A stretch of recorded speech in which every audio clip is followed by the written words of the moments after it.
Hello, everybody, and welcome to Unequal Sequelisers. I am still your host, as always, Jack Chambers-Ward, but joining me, not as always, it's Dave Curtis from Unequal Sequel. And I'm Dave Curtis, and I'm one of the 5 hosts of this collaborative podcast. And I'm Rich, and I'm another host of this collaborative podcast. Think of me as Gizmo to these guys Gremlins, because I'm cute and fuzzy. Dave's electric. Haphazardly came up with a gremlin that's just made out of bolts that is zigzagging all over the room and is done completely in animation. You a crazy person, and your idea's in the movie. Done. Next. Jack's secretly a lady. Lipstick boobies, bitch, you have me and little gremlin but JJ. I love it so much that it's not only in the movie, but it's definitely in the movie. There's no backsies on that one, no penny taxis. Yes, in the movie. Done. Tim's the brainy one. You talking about a gremlin with glasses who could talk and sing New York, New York? That's brilliant. It's in the movie. Done. And Matt's the flasher. And we're all in the movie. It's all gonna be in the actual film. Now I gotta go put some Cowboys and Back to the Future 3. Sayonara, y'all. Oops. Hey, we're all in the movie, because this is our Christmas collaboration between Sequelisers and Unequal Sequel, and we're doing Gremlins 3. Basically kind of a hybrid of the sequel we'd like to see that we do on Sequelisers and the dream sequel that you guys talk so often about on Unequal Sequel. And you guys pitched this to us a little while ago. We're trying to work out how we're going to do it. You have come all the way to Norwich in person, in studio. The 5 of us all sat around together to talk about Gremlins. And it's going to go out on both podcast feeds. So if you're not subscribed to the other one, go and subscribe to the other one and hope this is a nice little... Listen to this episode twice, right? Collaboration. Yeah, exactly. Yeah, exactly. And this is our lovely little Christmas episode. We're going to be talking all about Gremlins. It's kind of going to be the Sequelisers format. So we're going to get into synopses, our history with the franchise, all that kind of stuff, and then get into Dave and Rich pitching to us in the second half. That's right. We're not doing the pitches. It's been a lovely holiday for us. Yeah. A Christmas treat. It's a Christmas break. I feel like we're usually quite cordial and good with each other and generous and polite, and I feel that gloves are off now. Yeah. How dare you cast this person? Cutthroat. I think we've been disappointed if you didn't come at us like that, because it's shit anyway. Yeah, we don't have your experience of writing these pitches, so yeah. But we've tried. I'm fully just prepared remember, for critique. we've tried really hard. And when we say we, And you've driven Dave all means this me. way. Yeah, I've been an executive producer, I would say, on this one. Yes. Yeah. Why do they talk like they're getting some sympathy from us? We're not talking to you. We're talking to the listeners. Yeah, I imagine this is like the Gremlins 2 laboratory where you've brought us an already amazing, cute little thing and you're going to give it an injection that could have interesting and crazy reactions. We need all the mutant versions of the podcast. It's just Yeah. Splicing time. Lots of splicing. And if you're not familiar with Sequelisers, hello, that's me, Tim, and Matt. You can go and support us on patreon.com/Sequelisers. For as little as £3 a month, you get a lot of cool bonus stuff. For £10 a month, all kinds of cool stuff. I'll put a link in the show notes and all that kind of stuff so you can follow us. They can also support you guys as well, right? You have a thing called Another Slice, which is all of your bonus content. Yeah, anotherslice.com/unequal sequel. It's just $2.99 a month with 1p cheaper than Oh, you. Yeah. fucking And undercutting us. We for only the have the sequel. one tier as well. Ah. We don't have any more than that. I don't think we're as high quality as you guys. So, Don't undersell it. You do get 3 extra podcasts for that. So There you get go. Disenfranchised, where we talk about movies that should have had a sequel but didn't. That We sounds talk familiar. about box set mentality, where we look at a different box set, we watch a different box set and we talk about it. And also you get sequel sessions, which are extra bits to all of our normal interview episodes. Yeah, where we ask guests their best, worst, and dream sequel. That's the main episode, yeah. Yeah, but you got to sell it. Yeah. And the 3 of us have been on Unequal Sequel before. We have, Rich yeah. did a Yeah. live stream with us back in the day. I did, We've yeah. crossed over before. We've chatted many times Talked online. about and my things like love of that. Kevin And- Smith. yeah. We certainly did. Mhm. Been Yeah. ridiculed hard. Yeah. And we thank you quite often in our podcast, our extra episodes, when we Yeah. talk about Rotten Tomatoes. Every episode we give you guys credit for Yeah. when we do a little Rotten Tomatoes game. Yeah. Yeah. We did found Rotten Tomatoes back in like We early did, 2000s. yeah. I think it was because of we wanted to track all of Jackie Chan's movies We in did, 1997, wasn't it? I think. And yeah, we talked about that before. I will be getting on to Rotten Tomatoes at the beginning of the second half, of course. But I guess let's kick things off with what I think a lot of the listeners, knowing our kind of audience, and I assume your guys' audience as well, is going to be a childhood favorite for a lot of people. I'll kick things off. I watched them for the first time last week, both of them. Never seen Gremlins, never seen Gremlins 2. Oh. I was vaguely aware of Gremlins, and I was like, I think I've seen bits and pieces. I had never watched either film all the way through until like 6 days ago. Wow. Okay.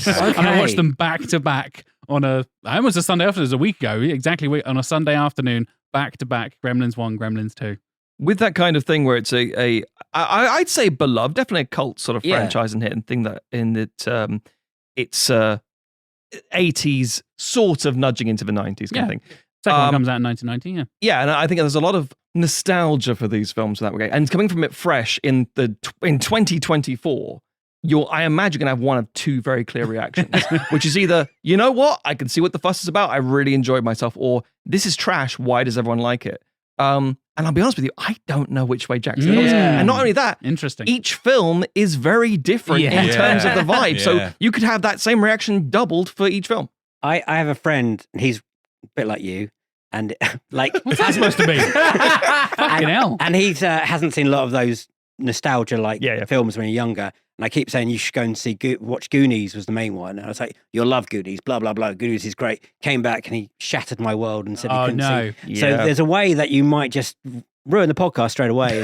And, funnily enough, we did a sequel we'd like to see for Goonies, and I watched Goonies for the first time for that episode. You are that person. And I really like Goonies. Though. Yeah. So yeah. I have a kind of, not actually a cutoff point, but I was born in 1990, so I grew up in the 90s, not in the 80s. So a lot of the 80s stuff feels very like... distant, kind of. ancient. I don't have the nostalgia for it because Yeah. my dad, like I've talked about this many times. If you've ever listened to Sequelisers before, I mentioned how my dad got me into films. All the kind of like cowboy stuff and Star Trek and samurai films and all that kind of thing was what I grew up on. So it's a lot of 60s and 70s stuff. There seems to be sort of a weird gap in the 80s where apparently neither of my parents watched any films. There was no like 80s nostalgia growing up. And it wasn't until I went out of my way to watch films of the 80s later on that I discovered loads of things, Christmas films like Gremlins, like Die Hard, all this kind of stuff. So yeah, it was a weird thing for me to be like, I know these are absolutely adored by so many people.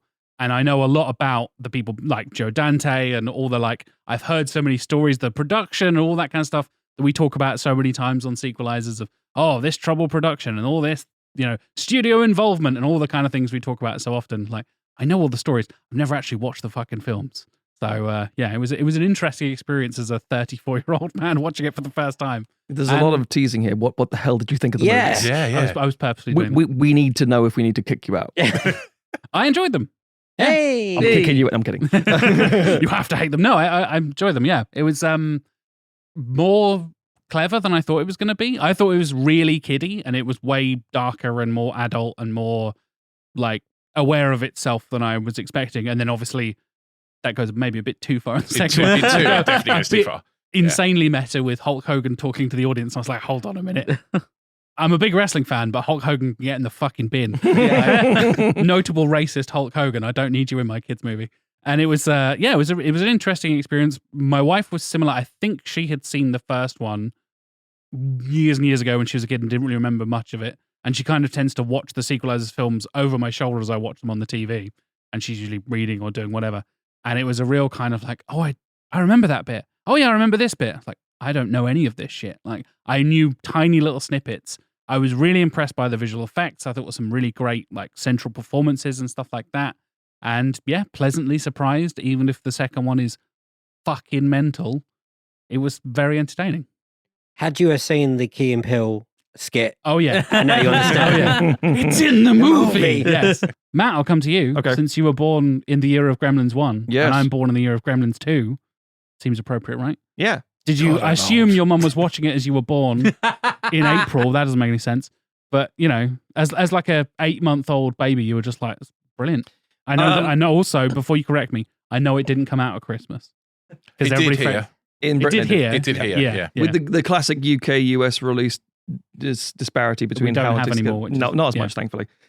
Did you grow up on Gremlins? The answer is basically yes, but I think maybe a lot of the listeners will, the elder listeners will empathize with, which is essentially that VHS is being circulated, and let's face it, as you've said, not for children.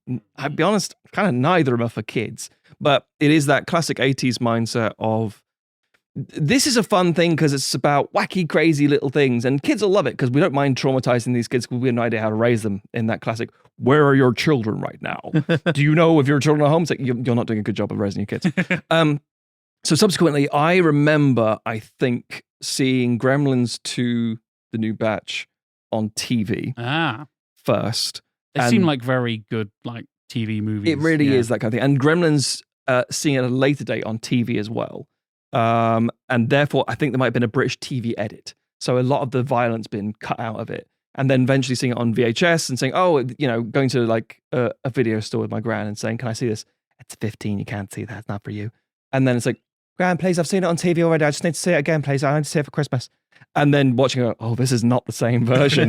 But then equally, you're growing up with things like, before you get into the mid-90s of children are precious. We need to be very careful what we're doing and film what we're showing them. It's the era of Home Alone, Problem Child. Like, kids are rapscallions. And you know what they like doing? Violence.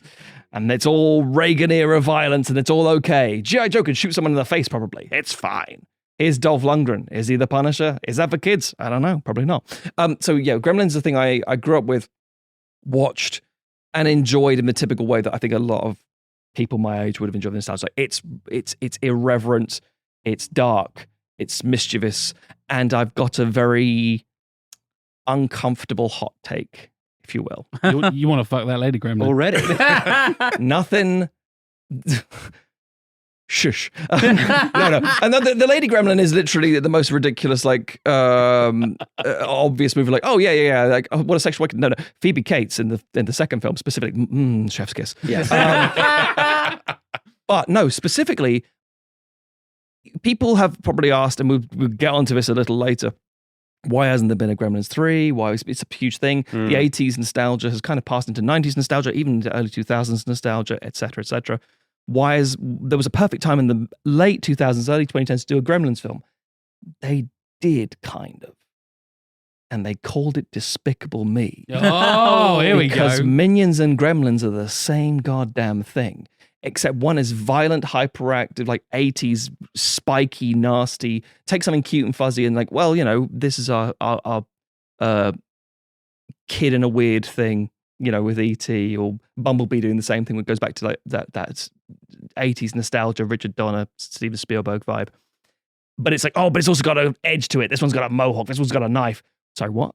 It's got a knife. It's like, I don't think it should have a knife. Australian gremlin. But then you get honestly, that wouldn't surprise me.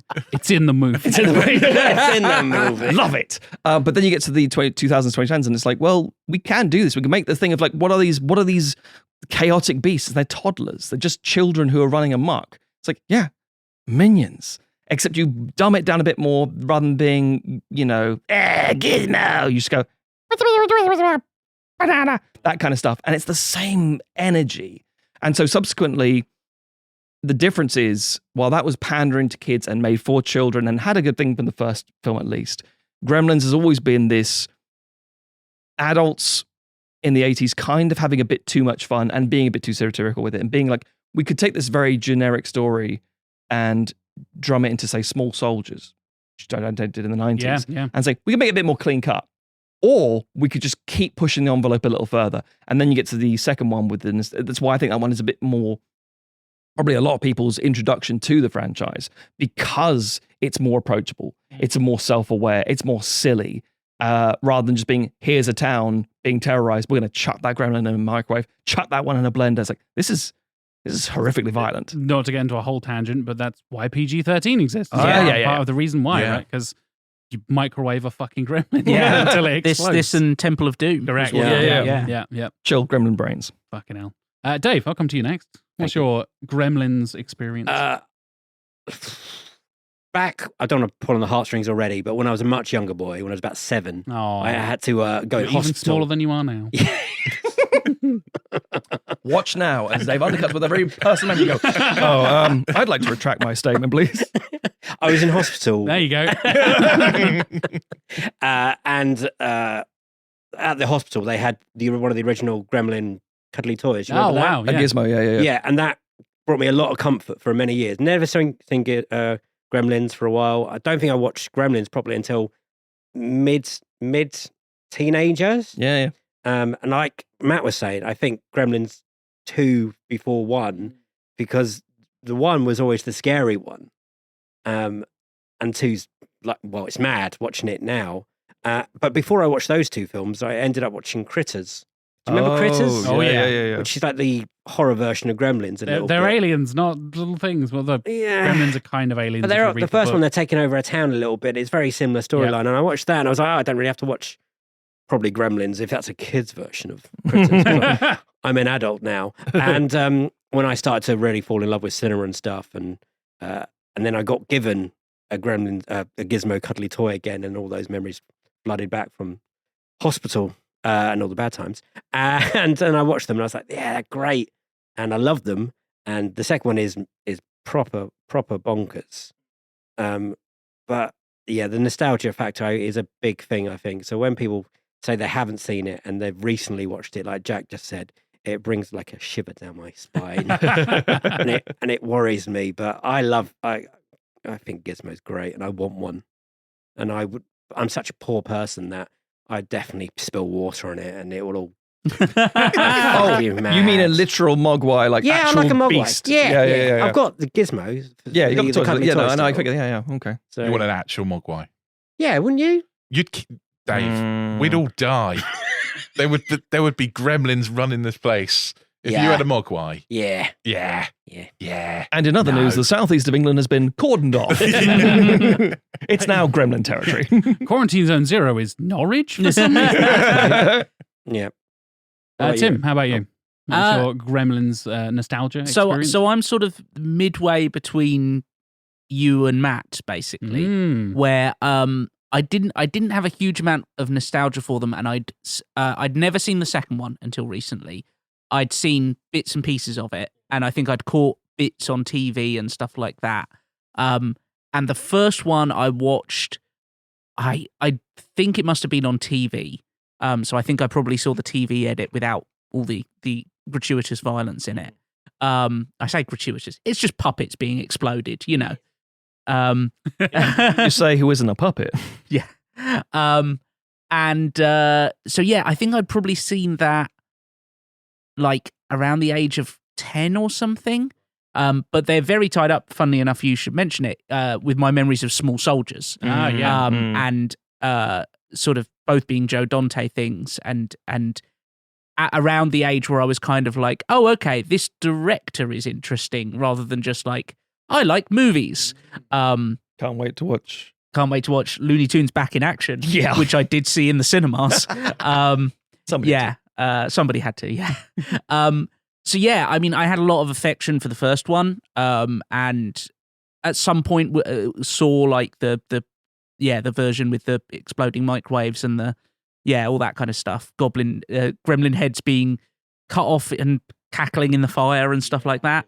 But yeah, it was never one that was super close to my heart in the same way that, say, like a Home Alone is. And it's not something like, obviously the first one is a Christmas film, but it's not something I think like if you... Did you have a regular Christmas film rotation? You always do a Die Hard? I always do a Die Hard. I always do a Muppets Christmas Carol. Yeah. It feels like Lethal Weapon in that it's like, this is set at Christmas. It's like, okay, Shane Black. I mean, we're not going to call this a Christmas. I guess. Yeah. Look, he's having a shootout in a Christmas tree yard. It's like, okay. Yeah.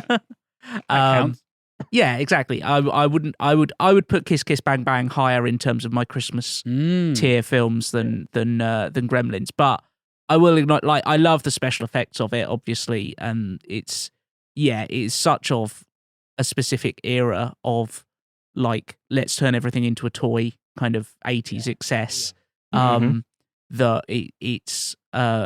And then the fact that it then kind of pokes fun at that in the sequel. Yeah. And I'm like, you're kind of having your cake and eating it here, because you're like, oh yeah, isn't it funny how we turn everything into merchandise? Also, by the way, would you like to buy this Gizmo cuddly toy? And I did. Yes. Rich, let's come over to you. Final. You've hyped this up a lot. Yeah. So we're running through the like show of like, oh yeah, we'll do this thing. Like, I've got a Gremlins story. I have got a Gremlins story. I'm intrigued. I'm excited. I'm almost exactly 10 years older than Jack, so I am the old man of the group today. And so I was 3 or 4 when Gremlins came out. My distinctive memory of Gremlins is that my dad had a video shelf, which were videos I was not old enough to watch. The naughty shelf. The naughty shelf. And the video on that shelf that I wanted to watch more than anything else was Gremlins. So I was Backdoor Slut 6. Those probably existed, but they weren't on the shelf. Turn the other way so you can see the spine. They could be in the cases. It's a prime example of like 80s posters being so enticing. Yeah. Just the little hands in the box, like, I need to see this film. It's made for me because it's about a young man and a little thing. It's like, it's not for you. But also, because I wasn't allowed to see it, I wanted to see it so bad. I think there was like The Fly on there and Aliens, and these boxes look so good, and I needed to see it. And I think it was about 1987, so I'd have been 6 going on 7, and my little brother had been born, and I think my dad and my stepmom were just so tired that they just relented and let me watch Gremlins. And that was when I found out that Father Christmas wasn't real. Oh my God. Oh, now we're going to have to put a warning. Oh, no. We're going to have to put a warning on that for anyone who's listening with their children. But yeah, that was the time when I was like, because there is a bit in the start of Gremlins where Kate describes how her dad dressed as Santa and had an accident and died.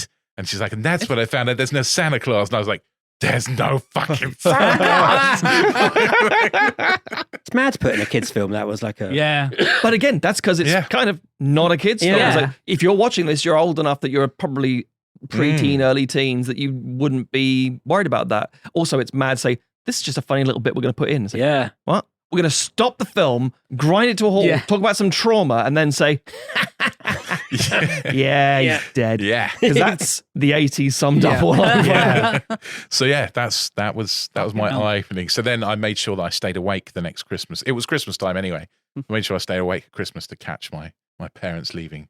And did you? And your dad died in the chimney, and that's why you're here. Thankfully not. Thankfully not. But yeah, so yeah, that was when I found out that there was no such thing as Santa. So yeah, was Gremlins 2 as traumatizing for you? No, I don't really massively remember Gremlins 2. Other was that than an Easter Bunny I thing, think or like probably a tooth fairy thing, or like probably again watching Jesus, it on TV. Gargoyles. But gargoyles are back. Talking of merchandise, what I really wanted, this is again, I was a weird kid. Yes. What I really wanted from Gremlins 2 Lady Gremlin flashlight. Well, it's like the June popcorn bucket, but it's the Lady Gremlin. Absolutely. Stick some butter in there, you'll be fine. The torch that looked like the building. Oh, I wanted that so badly. The flashlight. Yeah. Flashlight. Not a flashlight, a flashlight. Yeah, I wanted that so much. I don't know why. I don't know why we've used it for, but as a kid, God, I wanted that thing. Never got it. I suppose it didn't actually make it, but that's the merchandise. No, because it's not even fucking merch. It's just it's a torch. I wanted it. I wanted it so bad, Dave. Like, I don't know. I've been there with a lot of films like that. That's a cool thing. It's like, that's kind of just an arbitrary prop. You don't understand. I have focused in like the Terminator. I want that now. Absolutely. For what? Checking my chimney for my dad. How they sold all those phones from The Matrix. It's like, it's just this one scene where it's shot really cool. Funnily enough, I also had one of those. Yeah. I had the funny Matrix phone.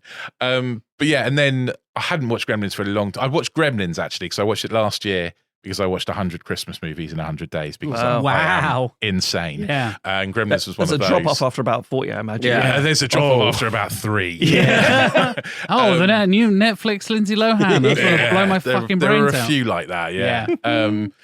So yeah, I did watch it last year. I watched Gremlins 2 just recently for this, but I also started watching the Secrets of the Mogwai series. Yeah, the animated series on HBO Max. I haven't watched all of it, but yeah, I started watching this and then stopped because thinking, oh, my son would really like this. About to say, have you showed George Gremlins about the kid? No, I haven't. No. So I've definitely not shown him Gremlins because he still does believe in Santa. There we go, yeah. So the problem with having a child with autism is that things like Santa are quite tricky because he's very, very literal. Yep. And so therefore I'm very, very scared about the time he finds out that Santa isn't real, because it will be, why the fuck have you lied to me? Yeah. You know, that will be the conversation. So I'm avoiding that. the best I can. Let Joe Dante have that conversation for you. Yeah. I'll just put Gremlins on and Listen, leave it. if you have to Right. deliver bad news, Phoebe Cates is an excellent way of Yes, doing that it. is true. Especially to a young boy. But I think he would be fine with Gremlins. Like, he watched Jurassic Park when he was 4 and I he was did as well. fine. Yeah, that is terrifying. That's Yeah. terrifying. He loves That was Venom. my He loves all childhood. that kind of stuff. Nobody like, loves Venom. He loves And Venom. I know you like Venom a bit too much. I like the first movie. Yeah. I think Carnage is fine. Jack, you mercilessly took the piss out of me I for saying that I certainly hoped did. that Venom 3 would be good. You were right. I've learned from my years of cynicism of bad sequels, mate. Yeah. So you sometimes deal with good sequels and like hypothetical good sequels. Stuff. We just deal with the shit. Yeah, I've that's learned true. from years of shit. Yeah. But I've podcasted with Rich for so long now, and I know what triggers him, and I know that he doesn't really watch trailers, and I know that we've watched a lot of terrible stuff. Why I don't watch trailers, Yeah, because and I he get was so- disappointed. I've never seen him so hyped and so much belief in him that a film was going to be good, like Venom 3, The Last Dance. The trailer was really good. I was like, you've watched the other two. You knew what was going to happen. He's like, that's going to be the best film. It's Godfather Part 2 of the Venom films. It's going to be bad. I definitely didn't say it was Godfather Part 2. Okay, I'm gonna just step up. No, you're right. I was very excited for Venom 3. we I had been genuinely looking- thought it looked good from the trailer, and it was It's not fucking a good awful. trailer, is it? I think it's kind of like exposure immunization. If you've only watched a handful, go, that's pretty well done. It's like, I've seen this formula of a trailer 9-10 times. I know it's going to be terrible. But if you've only seen a handful, go, that looks pretty engaging. No. See, now I'm just predicting that your Gremlins 3 pitch is going to be what if the symbiote got on a gremlin? Oh my god. Oh, he should have done that. I'm I've surprised watched. Marvel didn't briefly buy the license in like Yeah. 1992 or something. I have watched the 2 Venom movies more than any human should. I love you saying Because the my- two That's rather than the it. three. Twice. Yeah, Yeah. Well, no, not the third one, luckily yet. Oh, because, okay. Again, having a child with autism, he likes what he likes, and he likes to watch that over Oh, and yeah. over again. Ah, right. So I have watched that Venom movie far more than anyone really should. I've also watched Cars 2 far more than any human should. That's Because, a again, podcast thing on Sequelisers. that was his obsession. Yeah. That was why I've we, heard it. I've why we listened. did that episode, Yeah. because one of our patrons, his son, also has the same thing. Like, Yeah. I've watched Yeah. Cars 2 400 times, so I Yeah. need you to blast it out of existence. I've also watched Planes 2 more times than anyone else Jesus. should. Yeah. Ooh. Yeah. Planes These things 1 is happen. bad enough. Yeah. Planes 2. Yep. Good lord. Yeah, I failed as a parent. Genuinely. Yeah. Get him just watching like The Godfather on repeat. It's like, that'll keep him occupied for the next like 10 hours. No, It'll be because he'd hate it. He only likes things that I don't, I think. Is the Ah. like, so his favourite Star Wars is Attack of the Clones. fine. Whoa. That's some Yeah. bad parenting right I there. know. I'm disappointed with myself more than anything. It's all right. I was listening to some colleagues have a discussion yesterday, and I work with a bunch of young people who are like 16 or 17, and they were all going on about how the prequels are the proper Star Wars films. No. And those originals are just too boring. And I was fucking. and I was God. just kind of listening on the headsets, going like, I can't get into this because, you know, I'm a manager. I should remain above it all before just wading in and just being like, you fucking idiots. Did you use the power of the tannoy to be like, clean up in aisle 3 of your fucking terrible opinions? Yeah. For our generation, it's like finding out Santa Claus is not real. Like when people watched The Phantom Menace, they realised films can be bad. Yeah. Genuinely. It's It's that a moment of critique that heart-crushing your brain moment. switches on, right? Yeah. We've had so many people on our podcast just come and just tell us when they realise that's when, sequels, even though it's a prequel, but we'll let it go. It broke their heart, me included. But yeah. You didn't have like a Jar Jar toy while you're in hospital or anything like that, Dave? What? 99? No, coming out of that film, I went and saw it with my mum and dad. My dad came out and he's not a big movie, but he would watch the Battle of Britain all day, every day. Right, yeah. That's what I was brought up Yeah. on. Yeah. He came out and he said, so that little boy, that's Luke Skywalker, right? And then, then I was like, no, Dad. That's Unfortunately, Darth not. Vader. Yeah. I can't talk about it. And then but a no. few built years C-3PO. ago, I made him watch The Force Awakens. Oh, interesting. And it's a sad story. They're not all meant to be sad stories. My grandma just died and they were out there cleaning the house. And my wife and I went over there, made dinner. I said, we're going to watch a movie. We watched The Force Awakens. We got really pissed. And then in the morning, we were talking about The Force Awakens. And we were talking about how Han Solo died. And he was like, Han Solo died? So I had to leave him the film again to rewatch it. How do you miss? That's like He what? he was honest, Was really very pissed. They were really stressed. Okay. They had a lot going Oh, yeah, on, yeah, and they of just course. really appreciate us to Fair. go over, cook food, Yes, get yeah. drunk with them, Yeah. and watch Star Wars, and then so Han Solo dies. I didn't see Han Solo in that film. Oh, the old man. Oh, God. Yeah. God, the nearly 90-year-old bloke just trying to do action movies. I don't want to be in this film. Pretty much. If you haven't seen Gremlins or Gremlins 2, listeners, we're going to do the Sequelizer style synopses. So you can kind of get a little rundown, and obviously we'll interject with our thoughts and opinions as we go through. And I'll pass over to my fellow Sequelizers for a synopsis of Gremlins 1. Yes. So, Gremlins, 1984. Struggling inventor Rand Peltzer visits a store in Chinatown to find a Christmas present for his son, Billy. Which, from the opening scene, you would think his son is like, I don't know, 12 or something. Yeah. And it's like, no, he's like 21. I mean, he's an 80s bad dad. Because oh, my kid likes son and all this. And it's like, you are clearly no idea who your family is. I'm on the road with selling this nonsense machine. I also thought he was actually in China until last week. I mean, he does like... I don't know why. I mean, that's another thing I really wanted. I really To wanted go a China? No, a bathroom buddy. I Oh, really wanted a I did bathroom wonder if buddy. you would want one, Absolutely. yeah. Again, 8 years old. I don't need shaving foam. But I wanted that thing. It's that classic 80s, it's a Swiss Army knife of other utilities. Yeah. Oh, wow, Yeah. what an amazing, it will solve all my problems. QVC style gadget. So there he discovers a small furry creature called a mogwai and tries to buy it. The owner refuses, but his grandson offers the mogwai to Peltzer, warning him of 3 important rules. Do not expose the creature to bright light, especially sunlight, which will kill it. Do not let it come into contact with water. And above all, never let it eat after midnight. Dum, dum, dum. I love the idea that if you get like a dog or a cat for the first time, there are probably more rules. Yeah. Yeah. And the first question is like, do I get a collar? Yeah. It seems quite sentient. Is it house trained? Yeah. How need does to get it it shit? shit? Yeah. You say Does he you use a say, litter tray? Like, don't let it eat after midnight. What does it eat? Uh-oh. 'Cause- Oh, yeah. Children. Yeah. Yeah. It's But like children are in Alf bed that by eats the- cats. You're like, fuck. Yeah. Back in Peltzer's hometown of Kingston Falls, Billy works at the local bank alongside his friend Kate. He runs afoul of local wealthy widow Ruby Deagle, who threatens to put down his dog Barney, and ambitious co-worker Gerald, who never shows up again. She threatens to Yes. kill his dog in a fucking dryer. Yeah. She is like evil. First of Fucking all, evil.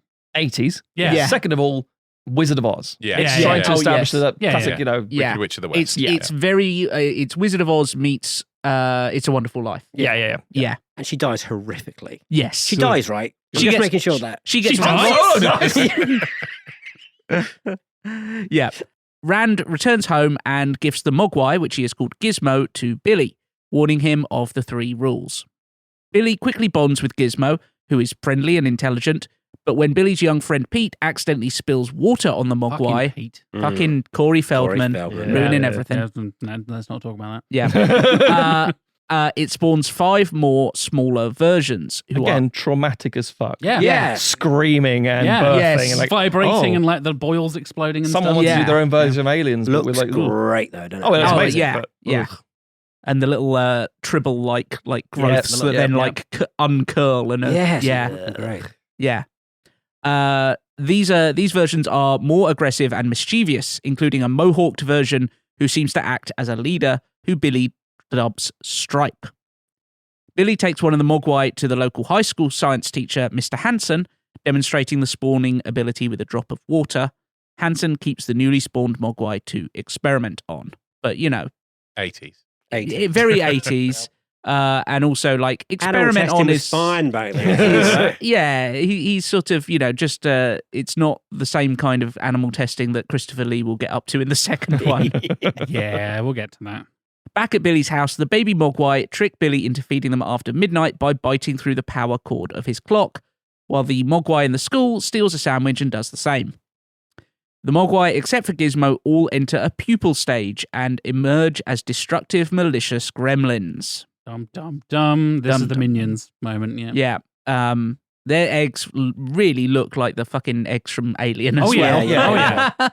They're very much an example of mogwais being this cute, furry, fuzzy alien-like creature that kids will bond with and love, to these are disgusting, slimy, scaly, green and scaly, and repugnant things. Yeah, the wet texture of the Gremlins is That's a sentence. yeah.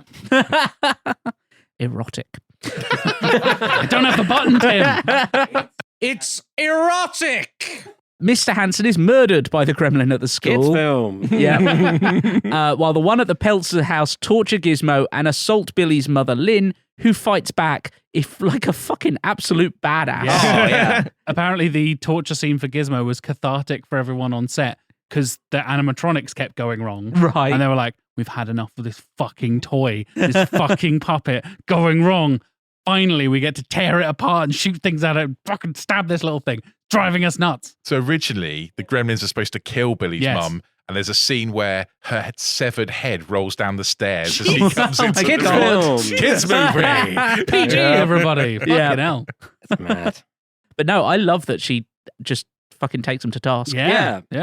At that point, you think, where can this film go, though? Because they're all dying. You think, Yes. I'm going to be owned by T. Yeah, exactly. So she manages to kill all of them except Stripe, who escapes. Oh dear. Billy tracks Stripe to the YMCA, but is unable to stop him jumping into the pool and spawning a whole army of gremlins. There we go. There we go. The gremlins invade the town, causing havoc and injuring or killing numerous locals, including Mrs. Deagle, who gets rocketed out of her house. On and a fucking stair lift. Yeah.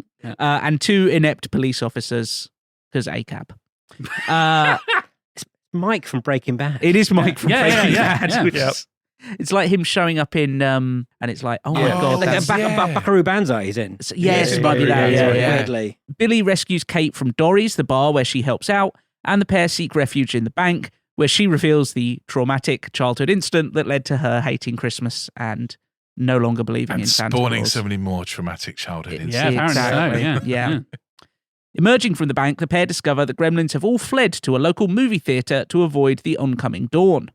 With the gremlins distracted by a screening of Snow White and the Seven Dwarfs, Billy and Kate manage to set off a gas explosion, killing all of them except Stripe, who has gone next door to a department store in search of candy. It is a very Megatron Saturday morning cartoon. I just about got away, and now I've got to make my next evil plan. It's a bit generic and ridiculous, but it also kind of...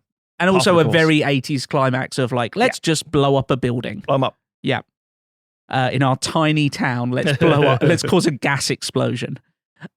Billy hunts Stripe through the department store, while Stripe attempts to use a display fountain to spawn more gremlins.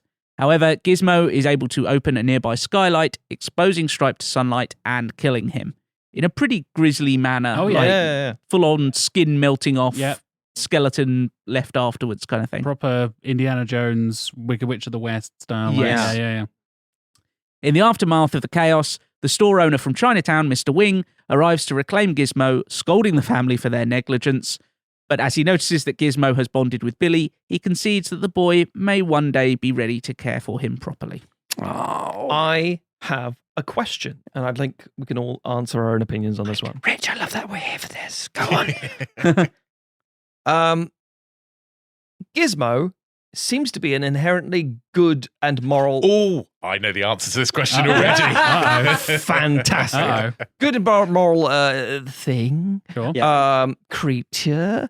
But everything he spawns is evil as shit. And everything you think, oh, well, that maybe should be the worst. It's the opposite, sorry. So the idea is that Stripe would get in a tub and then all of a sudden you'd have an army of angelic little beasts. He Not would the then case. spawn the gizmos back. So, essentially, Yes. Mogwai are all millions of years old. Yeah. Right. Millions. So Gizmo is like 200 million years old. He is ridiculously old. Mhm. Right. Like Minions, that they came from the sea and then Lovecraftian horror. Absolutely, Yeah. yeah. yep, okay. However, for the first decade that a Mogwai exists, they're pricks. Teenagers. So yeah, right, essentially, and right. they are programmed to want to eat after midnight. Yeah. They programmed to Teenagers. be dicks. But after 10 years or so, they kind of calm down and become more I see. Gizmo-like. Also, the whole eating after midnight thing, which everyone has an issue with, because what if there's time zones? Apparently, it's when they eat when the moon is highest in the sky, and we have roughly translated that as humans into eating after midnight. Oh, Getting some deep There's more to do Gremlins with the lore. moon. Yeah. I've watched the cartoon. Yeah. That's where you get all Yeah. this The stuff origin from. story. This Right. is a classic example, and I'm not being a I am being a dick. This is an example of we all do this with fan bases where it's like, we're going to retroactively explain it because it doesn't make sense. Yeah. As the second film points out, as we'll talk about in a second, it knows it doesn't make sense. And it just says, what do you want from me? It's a kid's film for, messed up kids. Now that we've messed them up. But yeah, it's the idea. I think it's the Ridley Scott answer. Yeah. Fuck off. That really is.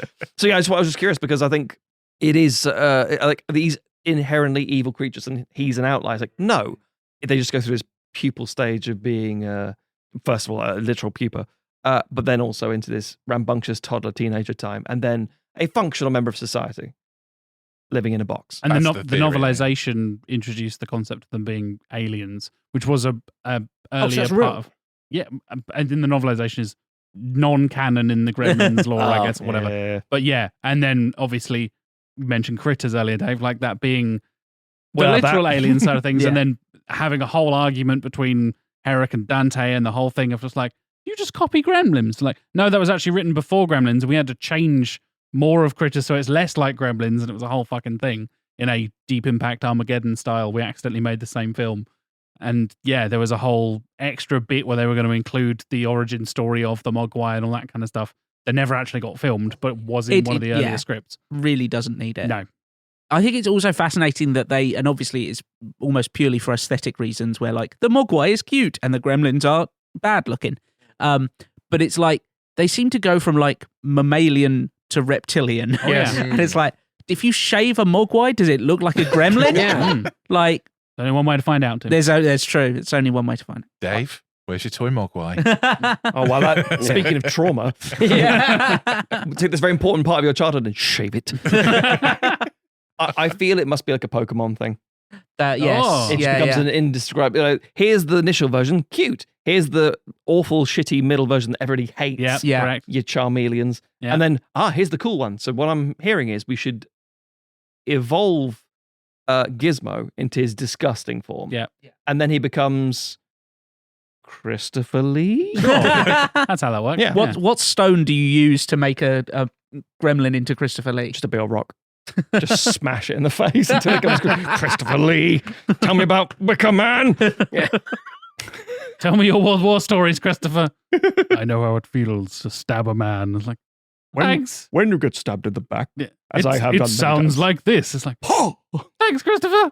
I love have you seen the interview where the interviewer calls him the godfather of horror? Yes. And he's like, do not call me that. Yeah. I've done a horror movie in 18 years.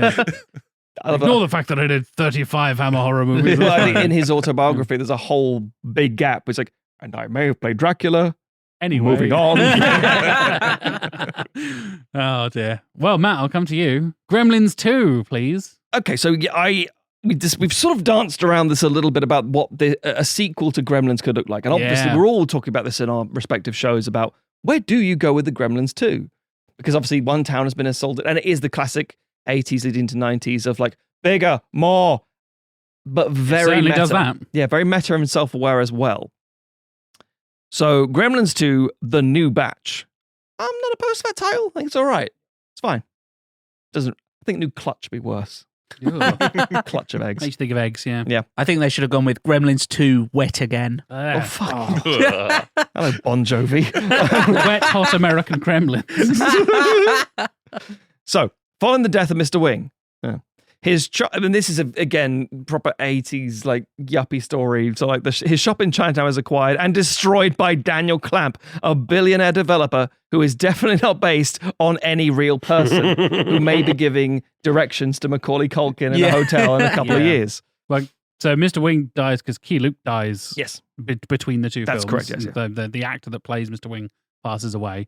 And yeah, to talk briefly pause on Clamp, because fucking hell, he's a combo of Donald Trump and Ted Turner, who are both notorious billionaires, and one more notorious than the other. Yeah, at this point, yeah. At one point, it was the other way around. But it's a weird thing where it's kind of like we're getting a lot of Donald Trump stuff at the moment in 2024. We've just had Sebastian Stan doing an amazing job and showing the younger version of Trump, and this is kind of similar to that. And Home Alone being another example of like, this feels weird. This is kind of foreshadowing of the terrors of 2016 and onwards. It feels like in many ways. Oh my God, where were the Mogwai on January 6th? Yeah. Oh my God, the Gremlins stormed the Capitol. I also feel like if that's not your sequel, I don't know. well, it's not close. a Christmas film. It's a January the 6th film. I sort of feel like Daniel Clamp is almost more of a lucky idiot. Yeah, like he's not Trump. kind of. He's just like. Yeah, I feel like Trump's more nefarious though. Oh, I feel like later Daniel years, Clamp yeah. is reasonably like he just doesn't realise that he's a dick. Yeah. You know, he's just that person who's just trying to. He has a sort of upbeat middle management energy. Like, okay, let's try this. More trees. I love the tree. Yeah, let's do it. It's just a bit of an energy that feels not what we would assume with. But then equally, being 1990 specifically, we've grown up with. Well, I say grown up with. We're now very much President Trump, criminal Trump. Yeah. Oh my God, Ted Turner's a monster as well, but different kind of monster. Whereas in the 70s, New York was a cesspit and a dangerous place to live. And he was there doing his amazing deals / I'm just going to not pay people to do these jobs. But wanted to make New York this, improved city. And for a lot of people, he did in their eyes. We don't want to get the fact test checking if he didn't actually do it. But you know what I mean? So that image, that idea of there's this one billionaire who can save us with his big, bold ideas of just create a big building. But at what cost? All the small shops, all the personality. It's like, yeah, but big building. And what if the man's quite charming? And because back then, it was just this figure before it became the reality TV star / what he did become. So the only thing that really ages back Gremlins 2 is the VHS at the beginning he puts in, right? The rest of the film is quite ageless. I know there's some corny technology and stuff. Oh, in yeah. there. Well, it's the building is remarkably like Internet of Things ish, where it's like it's all smart, which means it will go wrong instantly. Yeah. That sounds okay. Google, that sounds familiar. Like, Yeah. like the doors will kill you. yeah. We have learned 0 lessons from our art or our history. So back to the synopsis. Gizmo escapes the destruction, but is captured by genetic researchers who work in a lab located in Clamp's high-rise business center. Billy and Kate, who have moved to Manhattan, because again, I think it's that classic 80s, 90s, now to New York. Move to the big city, right? Yeah. Also, both have jobs in the building. Billy as an artist in the marketing department, and Kate as a tour guide with a very good costume. I don't mean to be a lech, but for me as a kid, it was like, Oh God, Yeah. It was formative. that bob cut, and it's just like something, a little hat. I don't know. Right. Moving on. Billy discovers that Gizmo is being kept in the building by chief researcher Dr. Cushing Catheter. Dr. Catheter is a fucking brilliant name. Yeah. Hello, I'm Nurse Stethoscope. It's like, okay. Yeah. And manages to rescue him from the lab, but he is dragged out to dinner by his superior, Marla, leaving Gizmo alone. Right, Marla. Marla Bloodstone. Fucking great names. Oh. Let's all open the table to sexual abuse. Yeah, no, Marla Bloodstone is that, again, there are so many archetypes and tropes of big city life. Like, if you leave this small town, you're going to encounter all kinds of temptations. Bosses who will promise you anything and deliver nothing. Buildings that work but don't work. Torches that you want but you can't have. And women. I want that torch. Such women you've never seen. Some of them are gremlins. Such women you've never seen, unless you've watched Ghostbusters 2, and then she's kind of like Janine from that.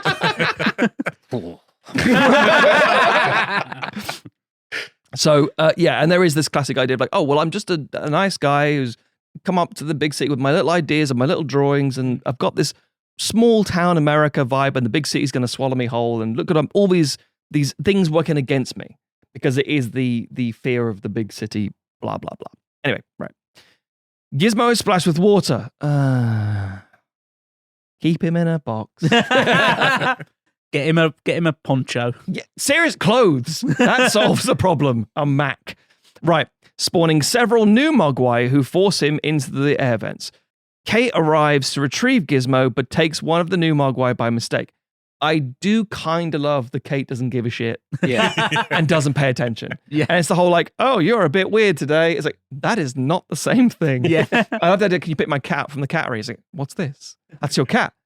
My cat isn't brown. Yeah. What is this? It's like, yeah, you met my cat once 5 years ago. Yes.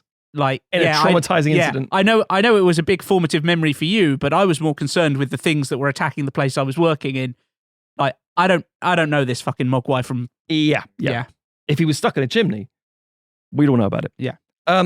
When she and Billy meet up, he realizes what has happened and tries to shut off the building's water to prevent the Mogwai from multiplying. But he is arrested. Again, big city.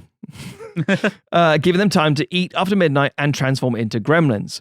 Mohawk, their new leader, because again, late 80s and 90s, short circuit too, just slap a mohawk on it. Yeah. It's terrifying now. Watch out, kids. These inner city gangs. Yeah, I've seen Star Trek 4. Anyway, double dumbass on you. Mohawk, their new leader, captures Gizmo and torments him while the others set off sprinklers, multiplying further and letting loose an army that causes chaos throughout the building. That's about like 20 minutes of the film. Yes, now. it is. Yeah. Yeah. Absolutely. The gremlins reach the genetics lab and consume a number of samples. Right, this is where it goes from, we're going to kind of do the first film, a little bit of a Die Hard in here somewhere, because that's been a huge thing. This will make sense. To the meeting from the Key and Peele sketch. Yes. Of like, are we here in to the sell movie. toys? What are we doing here? Yeah. Yeah. What the fuck kind of lab are you running here? That building makes no sense to me. By the Yeah. way. Not at all. Not at all. What on each level is chaos. You need to Yeah. diversify your portfolio Yeah. to make sure that you're involved in whatever the hell Clamp is doing. I guess buildings, Yeah. but also biogenetic weapons, maybe? Yeah. Yeah. Well, it's sort of like this building, isn't it? Where it's different businesses rent space Yeah. in the Yeah. building. And it's Yeah. Clamp's building, but they're all different I love the businesses. idea that there's implied a lab here. We just haven't found it yet. Downstairs in the basement, they're all fucking experimenting on gremlins. Podcast lab. Yeah. Get ready for Electro Tim, Bat Tim, Lady Tim. Yeah. Exactly. So a lot of those, the experimental gremlins were not literally done like the Key and Peele sketch, but kind of. Not far off, yeah. The Bat one was included to keep Warner Brothers happy, basically, because Batman was so successful the year before. Yeah. They were like, okay, we need to make sure the executives are actually like happy with this being a Warner Brothers film. So the fact that it literally makes the bat symbol as it escapes, they're like, I really like that. Yeah, that's really good product synergy. Then that's working really well. Yeah. Fuck's sake. Executives are the clever, dumbest but, like- people on earth. Yeah, it's clever for like Rick Baker and the team to like go, we'll do that and just manipulate and think like, Yeah. it's fine. It's official Warner Brothers stuff. Don't worry about it. Look, bat symbol. Look over there, bat symbol. Don't look over there. Don't look at the sexy Mogwai. It's fine. Yeah. So they then consume a number of samples, resulting in mutations that include turning Mohawks. Oh, yes. Sorry. I have to change the word. Okay. This results in mutations that include turning Mohawk into a spider gremlin. Again, traumatic looking thing. It's not even like Slayer. It's fucking Angel of Death, baby. Yeah. Yeah. as well as Fucking brilliant. producing. It's like the Thing, but with the soundtrack from Slayer. It's great. Yeah, very much. When So. the Thing head comes off with the It does a bit of an it thing as well. Yeah, oh, yeah, definitely, yeah. As well as producing a brainy gremlin. Brainy gremlin does feel very much. I mean, it's a commentary on late night hosts and all kind of that vibe, as it were. But these New York intellectuals. Yeah. That weirdly enough feels like the one that plays one of the best with kids because it's not as terrifying, but also goes over kids' heads so much. I don't understand anything that's being said, like the actual jokes that are being ripped off. Kids aren't big on the Susan Sontag reference. No. But funny to listen to him talking. Now here's my friend here, and he's just bam, shoots in the face. Anyway, an electric gremlin, pretty good effect. Yeah. Not gonna lie, Decent it looks for the time. cool. Absolutely, yeah. Yeah. A female gremlin. Mhm. That's all you've written here, Tim. A female gremlin. And it's just dot, and then the page is smeared in something. It's weird. You didn't want to know about how this gremlin is born with clothes and makeup. and makeup. Well, yeah. no, that's not fair. It's a genetics lab. I'm sure there was plenty of makeup lying around. Yeah, for all the pigs and stuff. Yeah. Yeah, good point. And a bat gremlin that gets immunized to sunlight. It gets free from the building and encounters Mr. and Mrs. Futterman, Billy's neighbors from the first two films. So first of all, sorry, man. who are visiting New York. I do like that because that's again the whole like, hey, be careful you push, come on to New York early. I have the most New Yorky accent, but be careful. Yeah. And then he gets scratched to pieces by, it's just really... Some good stop motion with the bat gremlin as well. very much so. yeah. With the concrete drying as well and the sun, it's very good. To briefly pause on the special effects, the fact that Chris Wallace didn't come back for the second one, he was too busy doing The Fly 2. Yeah. Speaking of bad sequels. Hey. Come on. It's bad. It's bad. If Rich likes it, it's bad. Whoa. It's Venom 2 Whoa. levels of great. I do love the moment like, hey, and then there's a pause from us and And then we get Rick Baker in the second one, who is Exactly. a legend of Yeah. practical effects, and you can fucking tell. it's used very much. Yeah, wisely, Rick Baker didn't want to work on the film. He's like, I don't know, man. I feel like you've kind of done everything. You've got the Stripe and Mogwai and all that kind of stuff. You can make a spider one. Yeah. Basically, Joe Dante, who also had to be basically dragged back into the franchise, was like, mate, you're Rick Baker. You can do what you like. Like, I will just give you creative freedom to do whatever you like. Hence, And all this mad Rick shit. Baker was like, well, I've got these drawings of a lady gremlin. That's all I've got. I would say that, just to interrupt here, that very much sums everything up. People would drag back to this and say, Yes. well, I'm just going to take the piss then. They kept trying to make Gremlins 2. Yeah. And various different scripts, various different versions. They even started creating puppets and stuff. Like, none of this is fucking working. Yeah. Please come back, Joe. We need you. You're apparently the secret sauce that makes Gremlins work. We need Joe Dante. Here's $70 million. Do what you like. And Yeah. Joe Dante was like, fuck it. The budget was good. Hey, Rick. Yeah. Let's do some mad shit, shall we? Yeah. Yeah, because 6 years is a long time to wait for a sequel in Yeah, the 80s. absolutely. To a Yeah. successful Yeah. film that then did very well on VHS and captured a younger audience as well. Like, you can imagine the Warner Brothers executives were just frothing at the mouth, just being like, turn it into a cartoon, merchandise the fuck out of it. Yeah. 85 to 86 is where I think prime time for like, here's another one. And by the way, here's a third one. And there'd be diminishing returns. But then you get to 90s and it is a case of very clearly, we don't care and we're going to have fun with this and get paid. But on the way, kind of make a movie that will sort of work in its own way, but not really work as a sequel to Gremlins very well, in theory. But we'll get back to that. Could you imagine them testing out, like designing the female gremlin? Like, you know what I mean? Like, is that too much cleavage? Is that not enough? Not enough. Who? I love the idea that Too much hips, not enough cleavage. Yeah. I love that there's no test like, this is her. Yeah. Okay, I think, this is her. Maybe it's like the Spirit of Ecstasy on the Rolls Royce, where they just modelled it on like the secretary that they're definitely not having an affair with. Has anyone seen a picture of Rich Baker's wife? This is very interesting. Next paragraph, so I'm going to deviate twice here. At this point, the film, in inverted commas, is interrupted by gremlins messing with the projector. Certainly is. Making shadow puppets and destroying the film reels. However, they are intimidated into restoring the film by Hulk Hogan. Yeah. Yeah. I have something to jump in with very quickly. This was not my first introduction to that scene. Oh, right. I did not see that first time round. I saw the Christopher Lee scene. You may not know what I'm talking about. No. What? So on the video, the TV edit I saw, it wasn't the Hulk Hogan bit. And the VHS I saw subsequently was not the Hulk Hogan bit. It was a Christopher Lee video bit. Because you're not watching this in a cinema. Oh, yes. Oh, yes. right. So there is I've a not seen video it, I've heard scene of this. where the electric gremlin stops the VHS from Yes. working. Because I remember thinking, there is. it's broken. In the This same is way that blowing they, my mind. yeah, I when you remember watch, that. we Yeah. play Arkham Asylum on the 360 or the PS3, and it's Yeah. like, oh god, the game's broken. It's like, no, we're messing with you. Well, I'm like Metal Gear Solid doing the like, Yes. you need to reload your save, plug the controller. Like, Yeah. You play Castlevania. Like, how does it know? Oh, God, it's breaking the So- fourth wall. I do remember seeing the Hulk Hogan thing. Eventually, that's the version that exists on, like, DVDs and whatever happens to be. But the original was on the VHS at least. This Christopher Lee scene, like, oh, it's got out of the building. It's on the VHS now. Oh, right, whatever happens to be. And it is just this moment of like alternate scenes. And I love the idea they shot this knowing it would be on VHS. Oh, I love that. And I it's- yeah. love It's attention that. to detail. I That's appreciate really that. like Yeah. brought back a memory, a strong memory of that It's happening. Core memory unlocked. Yeah, so the one that is the can ending is obviously the cinema one, but it is interesting how at the end of the day, that only applies to an audience within what, a 2-month period? Yeah, And then it yeah. makes no sense to anyone else. Mm. But the VHS one, obviously VHS doesn't make sense either now in the same way, but it fit a bit more, and that foresight, in the same way that people would make video edits or edits for planes as well, where you'd have the we're going to shoot the scene again where you don't say naughty words and just recut it or whatever. And then, I mean, case in point, the best example, just to digress for a second, is Deliverance, where they're like, during the traumatic I was going to say, scene, there's a lot to edit out of Deliverance. Fucking hell. yeah, and it's like, during the dramatic rape scene, and it's like just be as disgusting as you can and say all kind of vile swear words and be awful.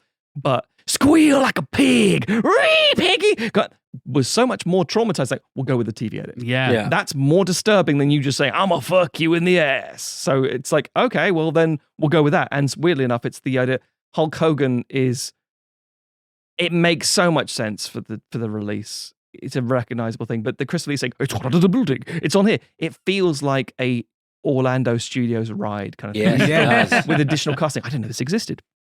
So anyway, I throw that out there. Oh, man, I want them to do one for planes and trains and do one for DVD and Blu-ray. I was gonna say, you'd have to do a DVD. Is that like one. 99% of your job, Dave? It's like editing things to a different Yeah, media. but I'm not going to drag out Christopher Lee from the... I mean, if you did Gremlins on the dead, plane, Dave. you could get William Shatner in. Yes. Oh my god! Full circle Twilight Zone type shit. I love this. Anyway, we are geniuses. Keep going. If you're doing it on streaming, it would just be like buffering, right? You just get the little thing and then Make sure you got your Gremlins 3 pictures of just rewrite a little scene. We're going to have a little talk in a minute. For the multi-release version of this, what happened when you're watching on your phone. Anyway, Billy encounters Mr. Clamp, saving him from the electric gremlin by trapping it in the phone system on hold. And then he devises a plan to set the clocks in the building ahead to trick the gremlins into thinking it's dark outside, with Mr. Clamp leaving through a secret exit to set things up outside. Mr. Futterman uses the same exit to enter the building and save Billy from another gremlin.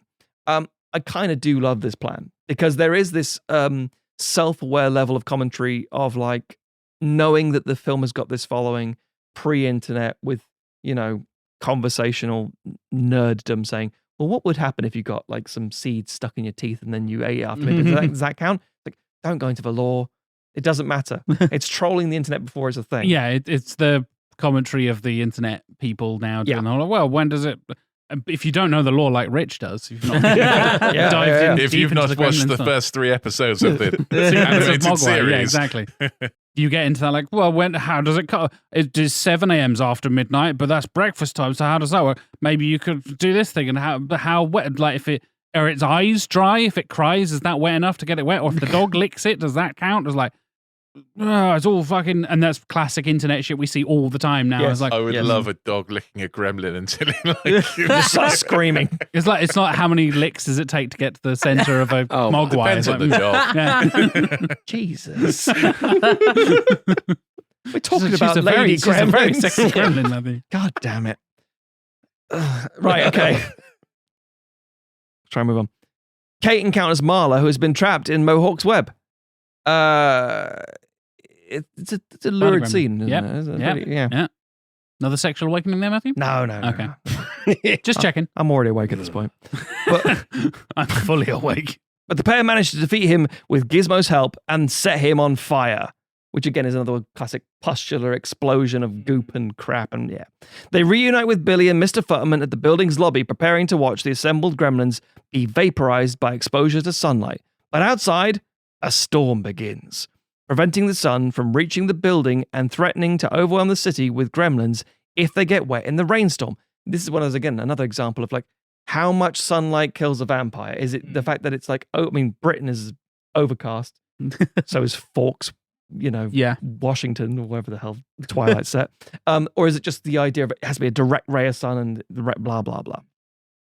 Billy has a brainwave and gets Mr. Futterman to soak the gremlins with a fire hose while Kate protects Gizmo. With the gremlins immobilized as they spawn, he gets Kate to transfer the electric gremlins call, being on hold earlier, to the lobby and electrocutes them all. In the aftermath, Clamp promotes Billy, Kate, Marla, and the other survivors and discusses merchandising the gremlins. Cynical inside joke. Yeah. Meanwhile, his security chief, trapped on the top floor, is seduced by the female gremlin. He gives in, doesn't he? He's You think you're stronger-willed, Dave? No. Robert Picardo is ridden to pieces. Isn't it just? The vibe and the tone is so different in Gremlins too. Yeah, because the first one, I was like, no one gets murdered in the second one. Is there any deaths in that second one? Not like on camera, like the first one. No. Like it's scampery. It's just a lot more kind of like, I'm hiding in the snacks and then I'm going to jump up and go boo and stuff like that. People will get scratches and cuts and shocked and scared and fall down, etc. But it's more cartoony in that respect.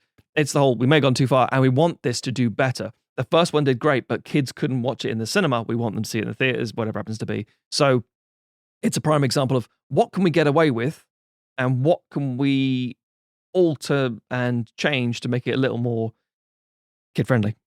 Yeah, it's kind of like watching it for the first time in full for this. It was kind of shocking almost that like you have a kind of vaguely malicious billionaire who's like torn down the building of the shop owner from the first film and stuff like that, and he really kind of suffers no comeuppance. Like it's realistic, but it's like usually in films those people get like eaten or at least like fucked up by the fall gremlins. Off a building in slow motion. E.T.'s billionaire. Yeah, he instead he just kind of swans in and takes credit for saving the thing and is like, yeah, okay, and you people, I'll just buy you off with promotions. I want to know, Jack, when you watched the first one, what were you expecting that second one to be like when you press play? Were you expecting more of the same, or did you kind of know the Key and Peele? I'd seen the Key and Peele thing, Yeah. so I knew it got mental. I didn't know, and I'd seen the Hulk Hogan clip. Okay. So I'd had a lot of like I said, I'd never seen either of them in full, but I'd seen a lot of bits, and obviously, look, I always talk about this on podcasts. I experienced so much of like 70s and 80s stuff through The Simpsons. Yeah. Exactly, yeah. Cultural osmosis, where you are aware of things, but not having actually set down the whole thing. The Frogurt is also cursed. Oh, that's bad. Like, right, I now know that's a Gremlins thing. Like, having that kind of thing where those moments and clips and memes and all that kind of stuff have been referenced so many times. I've seen them throughout the years, and it's a couple of them I was like, oh, that is from Gremlins 2, right? Okay, that makes sense. And the fact that I think a lot of people see it as like, and there's an infamous review from Roger Ebert. I would say friend of the show because he appears semi-regularly, but notorious film critic Roger Ebert, who said like, I think he gave it like 2.5 out of 4 because they do it out of 4. Not getting to that. We do ours out of 7. It's even worse. Just to be annoying. Even worse. Matt physically recoils. I just grew an ulcer. What the fuck? Yeah. No, that's a gremlin. Birthing an ulcer. That makes a lot of sense. But yeah, he said like, oh, it's great, more of the same. I'm like, it is definitely not more of the same. Of all the things that it is. Because he shows up in the film. No, that is not Leonard. Leonard Maltin. Oh, it's Leonard Maltin. Leonard Maltin I infamously hated the ask first that. one. Yeah, it's Leonard Maltin, who has a very good sense of humor and was like, yeah, fine. Like, can we kill you, Len? He's like, yeah, sure, why not? Like, he dies. He in the dies. movie. He definitely dies. But yeah, there was a whole kind of like, some people absolutely love the first one and then hate the second one. Some people prefer the second one. And that's even like adult film critics at the time, let alone people who grew up with, like you said earlier, Dave, like, I was introduced to the second one before I saw the first one. It's the more kid-friendly one. I think there is a lot of people who have that kind of like, they enjoy the wackiness and the 80s-ness. I know it's 1990. It's still a fucking 80s movie. It's shot, let's be honest. isn't it? Yeah. I think I wasn't quite expecting it to go as mental as it did, but I knew it was going to go pretty mental, if that makes sense. I feel, again, maybe how I've absorbed them in the first place, I feel I prefer the second one. I feel I would rather watch the second one than the first one, because I know the first one is a superior movie, and I'm not. And from a critical point of view, I'm like, yeah, one's a 3 out of 5, one's a 2 out of 5. Suck it, people listening.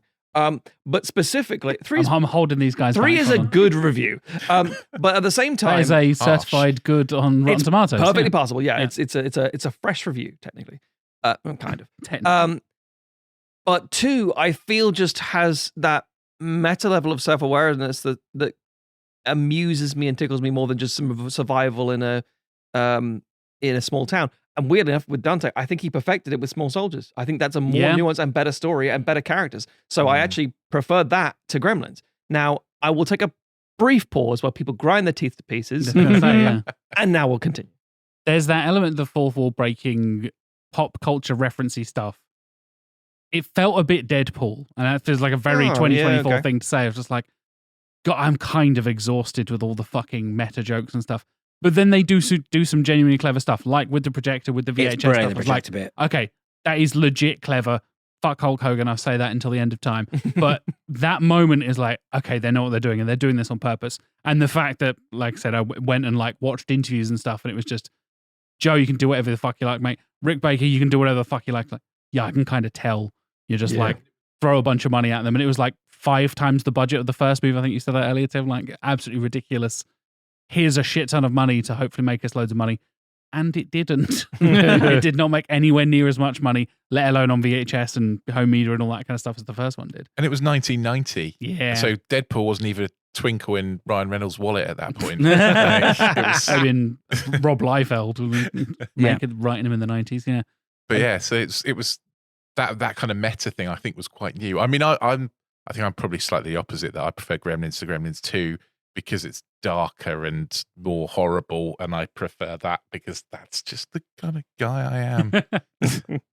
I like Gremlins better than Gremlins 2, but I would have to say that Gremlins 2 is more memorable. Like every time you have a conversation about Gremlins, as in a whole arc story-wise, the things you remember are from probably that second one. And we were having a discussion before we watched both of them, and I was like, no, that's the first one. Yeah. That's the first one, or that's the second one. Yeah, that's true. Yeah. Yeah, because the first one I was like, oh yeah, it's it's smaller, and Dave's like, no, they take over the whole town. Yeah, there's loads of them. Oh, they do. Yeah. They go to the cinema. He's like, that's the second one. I was like, no, they go to the cinema in the first one as well. Yeah. So there was a discussion when they were thinking about making the second one, thinking of like, what can we do? Because you've got that problem now to do Gremlins 3. I was like, we take them to New York. It's like, okay, yeah, Home Alone did that. And the Bay Pig in the City, like, yeah, okay. Like, make it bigger and all that kind of stuff. It's like, we do not do that. You can't afford New York. Like, how are you going to do this? Like, well, just give me one building and it's still New York. It's just, it's Die Hard with Gremlins. Like, okay, sure. We mentioned this a lot on our show about the idea of whenever talking about TV, especially British TV, there is a sort of formula to, we've been stuck in this one studio, this one bit, these handful of locations. What are we going to do? And it's always the gang go on holiday. Yep. And it's go somewhere else. We have the budget to do that. And you say about the Muppets movie for the first time. It's always Muppets Take Manhattan. Yeah, it's go to the thing, and it's not just go on holiday. It's either go somewhere like they're in Mexico or Aruba or something. It's we're going to Manhattan because think of all the crazy things that could happen there. And then because in Sequelizer tradition, I have to mention it. That sort of stopped around 2001. And it became we don't want to talk about it. Clamp Tower, yeah, I get it. Fucking hell. But specifically, it was the idea that we don't want to talk about the fears of the big city because now it's a real thing rather than do you remember when New York was really dangerous and then it became a tourist spot that everyone's amazing and everyone wants to go there, etc., etc. There's a real 9/11 crossover you could do with the gremlin on the wing of the plane and stuff. Oh my god! Oh my god! Oh my god! You brought it up. Oh my god. You're not supposed to have seen our pitch. So Bill Shatner stops 9/11 via Gremlins. Yeah, so in terms of escalation, and Mark Wahlberg is the good guy with the gun, and then problem solved. Oh well, yeah. Mel Gibson's flight. Hollywood, you've done it again. But that is the nature of what typical sequel escalation will do. Bigger, bigger. And as you say, Gremlins overrunning an entire town. It's like, that's going to cost a lot of money. That's going to be a lot of animatronics. It's like, you did it with a small town. I don't see the difference doing it in these clusters. But nailed it on the head there, Jack. Die Hard. Die Hard 2 years earlier, one of the biggest things. And it's like, look how we can do this really big, entertaining action feature in a stripped down, bottle-like location. Really easy. Boof, off and away. It kind of writes itself. The problem is you can't do that. At least I don't think doing it sincerely and making it work. I think if you tried to do an earnest Gremlins 2 without the meta commentary, without the Christopher Lee gurning at the screen, I could experiment on you. It wouldn't have the same vibe. And I think it would be a much weaker film because of it. And also, got to mention, as a character entirely, the granddad from Munsters. Oh yeah, playing a Dracula guy doing his TV studio thing. It's like the same costume. It's like the Rockefeller Center. It was like, okay, we got this skyscraper, so many things, including TV studio stuff, and his running around interviewing people and trying to coverage as like, I'm going to revive my career. It's like, what is this? What is this mad nonsense? So, what the fuck are you guys going to do, eh? Space! I'm going to say it. We're going to blow your fucking minds. Going to blow our fucking minds. Okay. Let's find out, shall we? So before we get to your Gremlins 3 pitch, Unequal Sequel boys, and Sequelisers boys, it's Rotten Tomatoes time. Oh, this feels weird. Not got the jingle. Rotten tomato. There you go, Richard. The beautiful bassy tone. I sing it to myself every time I hear your jingle. This feels really weird for me because I normally make him do this. So You're in the hot seat now, mate. I normally say, thanks to the Sequelisers at this point. Well, you probably won't be saying thank you. Because it's team against team. It's classic Sequelisers time. It's Rich and Dave versus Tim and Matt. I brought my knuckle duster. Oh, no. And we're going to go through and talk about some terrible, some good, some interesting movies. Tim and I just looking at each other all point. I don't know what happened there. There was a moment like, oh yes, we're going to enjoy this. We will crush. Yeah. So those of you who haven't heard our Rotten Tomatoes game before, very simple. Rotten Tomatoes is a incredibly flawed system of movie critic review things. They have a thing called the Tomatometer, which is the critical reviews of officially registered licensed film critics and all that kind of stuff. And they have the Popcorn Meter, which is the audience score. We're dealing with the Tomatometer, which is the critic score, and it is the percentage of positive reviews of those critics. And a positive review is a 3 out of 5, a 60%, 6 out of 10, that kind of thing. Sometimes that's also not true. Sometimes the wrong review is on the wrong film. Sometimes a positive one is getting a negative one. It's stupid. That's why we love it. Broken. Exactly. Yeah. Fundamentally broken. Exactly. We're trying to be certified Rotten Tomato people at the moment. We're trying. You have to have like 200 Apple podcast ratings of 5 and above, and so on. 5 and above out of 5. 6 out of 5. And we do 7 out of 7 on our ratings, so we just think we're trying to break it. To be Yeah. honest. Yeah. God, yeah. So you're four. You would have to be 4 out of 7 to be a positive review. Yeah. Yes. Be like, God, Jesus Christ. Well, fixed it. Yeah. But then that doesn't translate to other. The maths doesn't work out. Anyway.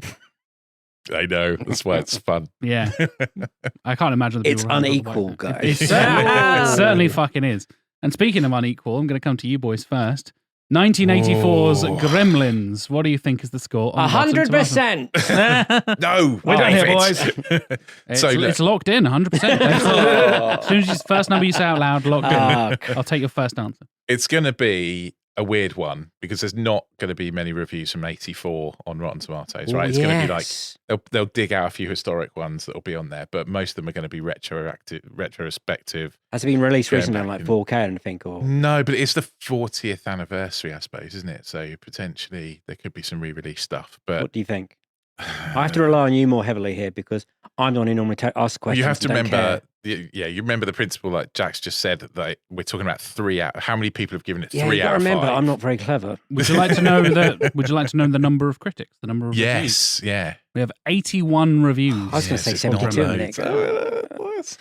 minute. This is like playing Cluedo, where they do all the hard work and we just swoop in with like, well, based on what they just said, this. One Price is Right. Exactly. One You say lower. that, but I think we're going to be way off. I think potentially we're talking high 60s, low 70s. Oh, Christ. I was going to go up mid-80s for the first one. You might be right. You never That's because know, I'm more of a positive person than you. True. This is true. I'm a glass half full. So why don't we go between the two and go mid 70s then? 77. Go on then. 77. 77 for Unequal A fine sequel. year. Indeed. The year of Star Wars and other things. Wine? Sure. Probably. I assume so. Some There wasn't just a wines? pause in global wine for like a calendar year. Matt and Tim, what do you think?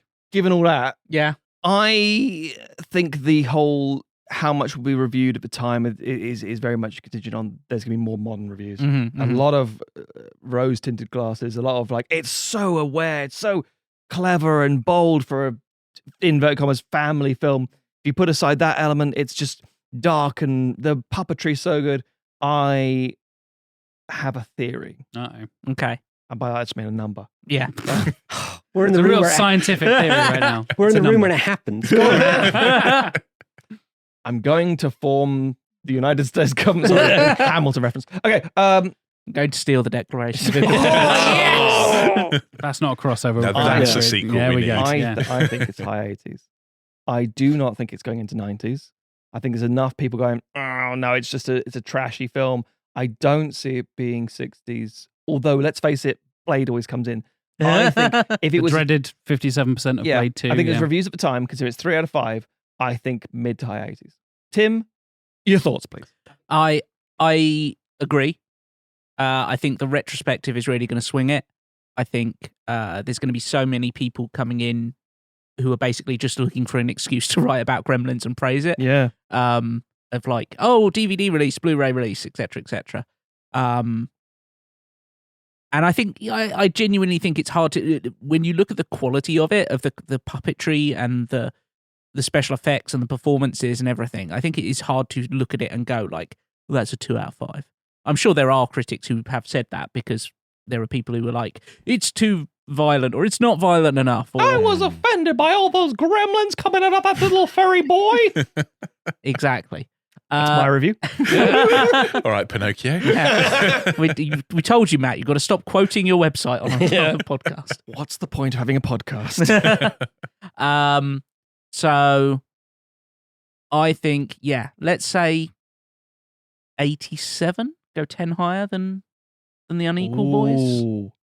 That's the maths right there. You know what? I'll see that, Tim, and agree. 87. 87's grand, yeah. Yep. A good year. To keep it guess. fair, I'll go back to you, Sequelisers. Oh, crap. Gremlins 2. Yes. So you have the opportunity to price is right, so it's fair if you do want to do that. Okay. Gremlins 2 from 1990. What do you reckon? Tim got a theory. Okay. Is it a number? Is it a number-based theory? Is it just two numbers? A mathematical theory. Oh my god! If we, I think this has a real fork in the road diversion because I think this is a very divisive movie, but not too divisive. If you like Gremlins, you probably like this enough to say, 3 out of 5. I think there'll be a drop off. Absolutely, no way this is higher than Gremlins 1, as it's colloquially known, Gremlins 1, because there's only one Gremlin in the franchise. The first Gremlin. Gremlins. Yeah, Gremlin the first. Gremlins Chapter 1. God's sake. So I do feel it. I don't think it's the 60s. I think it's the 70s. I think maybe low 70s, but I do think it's a 70s film. See, I'm tempted to go a little bit higher than that because Really? I seem to remember reading that it was critically quite well received, but then it didn't make any money. Yeah, And then it found a cult following afterwards. Yeah. So I think the combination of those things, the cult following after the fact, and that it, Can we get a number of reviews? I was about to say, I was hoping you was going to ask. And I was going to ask. Can you use it in a sentence? To make it fair, How many vowels? there were approximately, or exactly, as some might say, 66 reviews on Rotten Tomatoes. Okay, Gremlins so 2, slightly the new less. batch, Yeah. which came out 3 months before I was born. Interesting. There we go. Does that bit factor in? Yes, it does. Yeah, Okay. I'm not in. I was too young to review You weren't there, it. So yeah. it would be But I- 67 but I reviews, was but- there. It was a Jack Chambers Wardless world. We call that the Dark Ages. Yes. Yeah. Yeah. 80s. Okay. So where are you sitting in the 70s? So I'll try and I'm pass you up and I'm down. thinking like 79. Oh, Tim, that's a bit high. Okay. That's Okay. That's a bit rich. We Where- could be Where here are all you? fucking day. Where does your soul direct you? 71? Paper, rock, scissors. Yeah. So 75. Me in the middle. Tim! It's a deal. That's the art of the deal right there. I was really worried. I actually spat in my hand, but I did not. It was air. I was also worried. He was, And yet your hand was wet. It was a very authentic. I'm very warm in this jumper. he's been thinking about the woman. You need to not get Matt's hand wet or feed it after midnight. Yeah. I do burn very hot, as also. Yes, indeed. Frustratingly, my first instinct was 75. That happens a lot. So I've noticed that that's- because we all kind of have a rough idea, right? Hmm. Dave, Dave is deep in thought. I am deep in because I'm trying to be smart. And there is a period where Gremlins 2 was hard to get. Matt, was it hard to watch on DVD for a while? I remember they didn't release it for a year. in the early 2000s when DVDs started to really kick off. I remember a Gremlins 1-2 box set being quite quick out there. So, Yeah, okay. I'm talking rubbish. No. then. That doesn't necessarily mean it wasn't. It's just I think it was a prime example of we have this. Let's chuck it out there. Yeah. Mm. So I thought my theory was less people have seen it. Well, less people have reviewed it. Oh yeah, he's already said There that. are fewer Come on, critics. Dave, be clever. Not I by was many, but there are I fewer was critics, gonna. So if I said 46%, would you think that'd be too low? Way too low. Wow. Do you not think Yeah, there's an oddball here? No, where we that's way too low. Okay, where are you sitting? Like mid 95. 70s. So if we say one lower than them, Price is Right is allowed on this show. Yeah, go on then. It's frowned upon. 74. So Yeah. it's a bit immoral, but it's allowed. Yeah. But they stole my answer first, so There you go. it's okay. Yeah, I don't want to be a dick about it, but let's go 74 then. Yeah, all right. Yeah, Price is Right. Let's do it. Interesting. Do we have a classic I situation? like how we're here? prices writing it lower though, not higher. Well, I just don't see it being You higher. can't go over prices, right? Do you You think- go over and you're fine. Oh yeah, Yeah. We've been Yeah. surprised on the show before by what ends up being higher. and Yeah, lower. do you think well, this is not the general audience, yeah, because that's the No, That's no, great. no, This that's is- popcorn meter. That's a whole other. critics cannot think, and I'm not going to accept Uh-oh. this, that Gremlins 2 is better than Gremlins 1. You're looking at a film critic over there. dunno. Now, I did say I would review it as a lesser movie, but Yes. I enjoy Yeah. it more. Yeah, well, And that's if a you're different not good question. at It's your more job- rewatchable is a different conversation. Yes, right? a lot of people Yeah. ask me what's the best films. Having Like, read Roger Ebert reviews, them. I have no idea what critics are going to say. Yeah. Yeah. well, that one guy hated it, and they killed him in the second film. So I wonder Yeah, I wonder what he gave the second film. But he also went back and said he was wrong, right? kind of. Yeah. Not on Rotten Tomatoes, though. Yeah, can you do that on Rotten Tomatoes? Well, we're breaking the matrix of Who Rotten knows? Let him Tomatoes. be. Anyway, I Absolutely think not we doing stick that. with Yeah, 74. fucking I, Yeah, I that's think the it's early 70s, late 60s in my mind. But thing. let's, You went 40s, Dave. yeah, because I was trying to. I was playing the bargain with game. I say 46, you say 80, we met somewhere in the middle. But you ruined it. It's normally the other way around. It's normally like, it's a 90. And I'm Yeah. like, it's 10. You might be a bit worried that there's only 2 Gremlins movies. No, right? I'm waiting for this. Of course, there's a twist. Yeah, I was waiting for this. Yeah. It's not if, it's what. Oh yeah. It's exactly what you hope it wasn't. It's Critters, baby. Oh, God. No. You Oh, want God. all 5 Critters movies? I have- Because I do. I have never seen Critters. I researched Correct, it don't any recently of the because sequels. I was thinking about doing them for box set mentality and Ah. seeing if they're available or not. There's a lot of the fuckers. I've both never seen films and any of Critters. them. I've seen 3 of them. Well. Check everything. Is that the German 3 or the no? You're checking that your fingers hadn't been bitten off by a critter. Yeah. There you go. So, Critters, 1986, unequal sequel, boys. What do you think? I like the second one better. That's not the question. Oh, We'll get to that in about What they 3 need minutes is a time. theory based on numbers. Oh, we are doing all 5. We're That doing was- all fucking 5. Okay. I wasn't Nah. just joking. Oh, may as well pluck a number from the air, dude, because Correct. I've never seen them. oh, in that case, 72. No, I haven't I was watched. about to write that down. Do you be very careful with I numbers you haven't say right now. watched Critters since I was like 13, 14. We used to, me and a couple of friends, we used to do sleepover things and watch all these horror films and stuff like that. And I remember the second one. Is it the first one? Okay, I don't want to be too pervy, but one of them has a naked lady in it. Which, when you're 13, that's very important. Honestly, That is important. Yeah. yeah. You wore out that pause button, Dave. I do remember an English teacher putting on a video of Romeo and Juliet when I was about 13 and going, "You'll like this one, boys. It's got tits in it." I didn't know you grew up in 1930s America. No, he was a Quaker from America. Oh, there you go. Yeah. I don't Uh, think Quakers are allowed to say the word tits, are they? Oh, Good, So he did. the first Critters is the one that's more set at a house, right? And the second one is the town, and the third one is the tower block with Leonardo DiCaprio. They do blur for me, but yeah. Correct, yeah. And then the other 2, I haven't got a clue because I haven't watched them. You look well confused, Rich. Yeah, Yeah, let's sounds like like Gremlins, but yeah. not as- What did not I as popular as Gremlins. what did I say? 72 minutes. You did, yeah. I think the first one's the best one. 72. 72. We're alive in 70s. Matt and Tim? Critters. Tim, have you seen any of the Critters films? I've seen bits of the Critters film. Mm. I haven't seen them in years. A Critters film. Yeah. I've seen them all, but it's kind of like watching. Of course you have. All the Resident Evil films. Yeah. There's more. Yeah. Yeah. Name yeah. the order going. What happens? And I'm like, it's just a mush of Fucking- that. Yeah. Bunch of puppets do some silly Just shit. all and there's fur and tits somewhere teeth, in it. right? Yeah. I have a theory. Is it a theory of numbers, Matthew? A mathematical theory, some might say. Jack's been checking my notes. Tim, I think that the 70s is an interesting idea from over there on those. Mm. No. I think it's also wrong. I think Interesting but wrong. the first one being the best one is still shit. I think we're in proper sequelizer territory of like, oh, here's the first one. It's 20% or something awful. So I'm going to suggest 45 I agree. for the first one. And Tim is with me. 45. And if Very we're wrong, interesting. no, we're not. Yeah. Because I've seen these movies. Matt, if we're wrong, at least we're wrong together. Yes, Tim. Are any of them like colon? Oh, you'll tell me in a minute. Why am I I'm back? about to tell you in A lot of them are pretty From what I can fucking tell, terrible. yeah. They're made in colons, yes. Speaking of colons, It is Critters 2 Main Course from 1988. And because these sequels are pretty infamous, I'll give you 2 clues for the rest of the... There are 4 sequels, by the way, so strap yourselves in. The first number and the second number. One of them is 0%. And one of them is unrated / 0%. There are 3 negative reviews. Go do with that what you will. There are 4 options. I've given you 2 of the kind of numbers. 4 and 5. Maybe 4 and 5. Maybe. Because people would have watched the third one because of DiCaprio. There's actual conferring going on between Oh, us. yeah, whispering each other.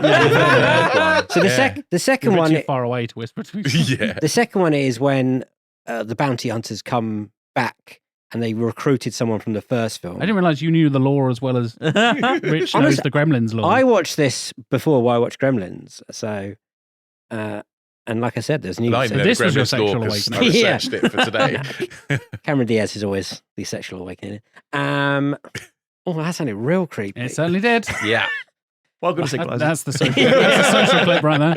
That's just our bad influence. I isn't think it? it was a classier affair. I would say the second one's closer to, because I think these are great. I enjoyed them so much for a little. 60% for the second one. You know you're not Really, going it feels first, right? high. What? It's What? It's back it's to there their again. go. Shut up, Dave. Hey, Matt and Tim, what do you think of Critters 2, the main course from I could be 1988? lying. What did we just come up with the first one? I've forgotten. We said 45. You said 45 for Critters number 1. Let's tank it. Not a 0. That's crazy talk. But You let's saving tank that it. 0 for later. 28. Tim, I like the way you think, but I want to be involved. So I'm going to say 29, then we argue back 28. Okay. 28. 28. Yeah. Okay. 28? 20, please. 28. I've really rated these films, and Rich is not agreeing with me. We could be I just horrifying. have a feeling it'll be lower than We could be massively wrong. Horror fans and horror critics and people who review horror films are very singular. So you say, this film, here's the entire Phantasm universe. Like, these are all trash. 87, Yeah. 83. Yeah. I'm sorry, what? Fan base are loyal. I think as Yeah. long as we stick with 4 and 5 being the 2 zeros, I think that's probably the thing. Okay, so now we're on to the third one, which is the Leonardo DiCaprio. Yeah, the second one, yeah. What? 60%. Oh, right. Okay, we're going with that, are we? I don't know. It sounds high to Okay, me, but we'll go with it. We'll go with it. 43%. Oh, okay. That's a big drop, dude. You can really tell you're on the other end of this. I'm having the best time. I don't know. I haven't seen this movie. Let's go with in between the two of your wild guesses. 53%. Okay, there we are. 53%. Okay. And that's for number 2, Yeah. Noted. which I'm hoping isn't a load of number 2. Now we're on to number 3, 1991's Critters 3. Tower Block.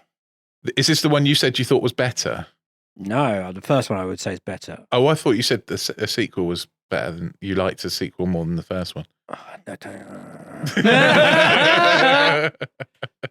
Okay, right. This is the one with Leonardo DiCaprio. Yeah, right? young and they have to work their way from top to It's all bottom. unraveling now. Yeah. And Jack's not going to tell us how many people reviewed it because Oh, obviously that's that'd a give it great away. question. What if it's zeros? Would not give it away though? Because Mm. it's like It's unrated. zeros. I'm not going to do it. No, you're not going to do it. Okay. Okay. What do you reckon, dude? I reckon this. Well, I reckon they get worse. Okay. So lower than 53 then. Well, yes, about 36. Okay. So you haven't. Fine. You haven't. Go for seen, it. do you know what Critters is though? Yeah, little furry things with teeth, right? Correct, I've yeah, seen yeah, I've seen what a critter looks like. I've just Yeah. never watched any of the movies because I always just thought they were cheap Gremlins knockoffs. That's what most people think, yeah. Yeah. But more vicious. Oh, And they're explicitly aliens in this. Yeah. Right, okay. Yeah. Yeah. Right. What did I say? So- 36%. 36. Let's do that. Let's go Locked for it. in. I'm so Go for it. wrong. It's harder than you think, isn't it? You do it. I'm the You one think that has it's- to do this every week. Listeners at home, you think this is easy. It's not as easy as if I'm fine. I'm just hosting. Matt and Tim, the Sequelizer boys. What do you reckon? It's got Leonardo DiCaprio in it, so Certainly it can't does. be more than 25. Hey! Oh, blah, blah, blah, blah. Fucking Shots love it. fired. I'm going to put out a thing. Please feel free to shoot it down. Okay. It makes logical sense, as we overheard from another team discussing somewhere, The enemy. that 4 is a 0 and 5 is unrated. I'd like to posit that potentially this is one of those weird, erroneous bullshit situations where more people watched 3, therefore were outraged, and it gets a 0. Then 4, and other weirdos come back and say, it's actually really good, 84. And then the last one's unrated because no one watched it. What do you think of that, Tim? I like that. I think it mixes it up. Is it too reckless? No, I think we go Egg. Yeah, Eggin. Okay. Robert Eggers. Yes. The Critters 3 directed by Robert Eggers. That would be fantastic. I would watch that. When he We'd was all like watch it. 9 years old or whatever. 20,000 real critters were used in Yeah. this scene with Willem Dafoe. All locked in a lighthouse. They kept farting. Critters 4, the year later in 1992. I think that's our egg, right? Hang on. Well, I've never seen it. Can you give me a synopsis? No. It features critters. it does indeed. Is They it a get colon? up to mischief. Colon? What? Is it got a colon? No. Wow, Critters they've really 4. missed the boat with the colons. Critters 3, Critters 4. What just year was I'd this say this one? is an egg and the next one's 92. unrated. 92, yeah. Yeah, I don't even know what this is. I can't even see it in my head. Zero. Yeah, but we know this. We know one of them's a 0 and one of them's unrated. So I say this one's 0 and next one's unrated.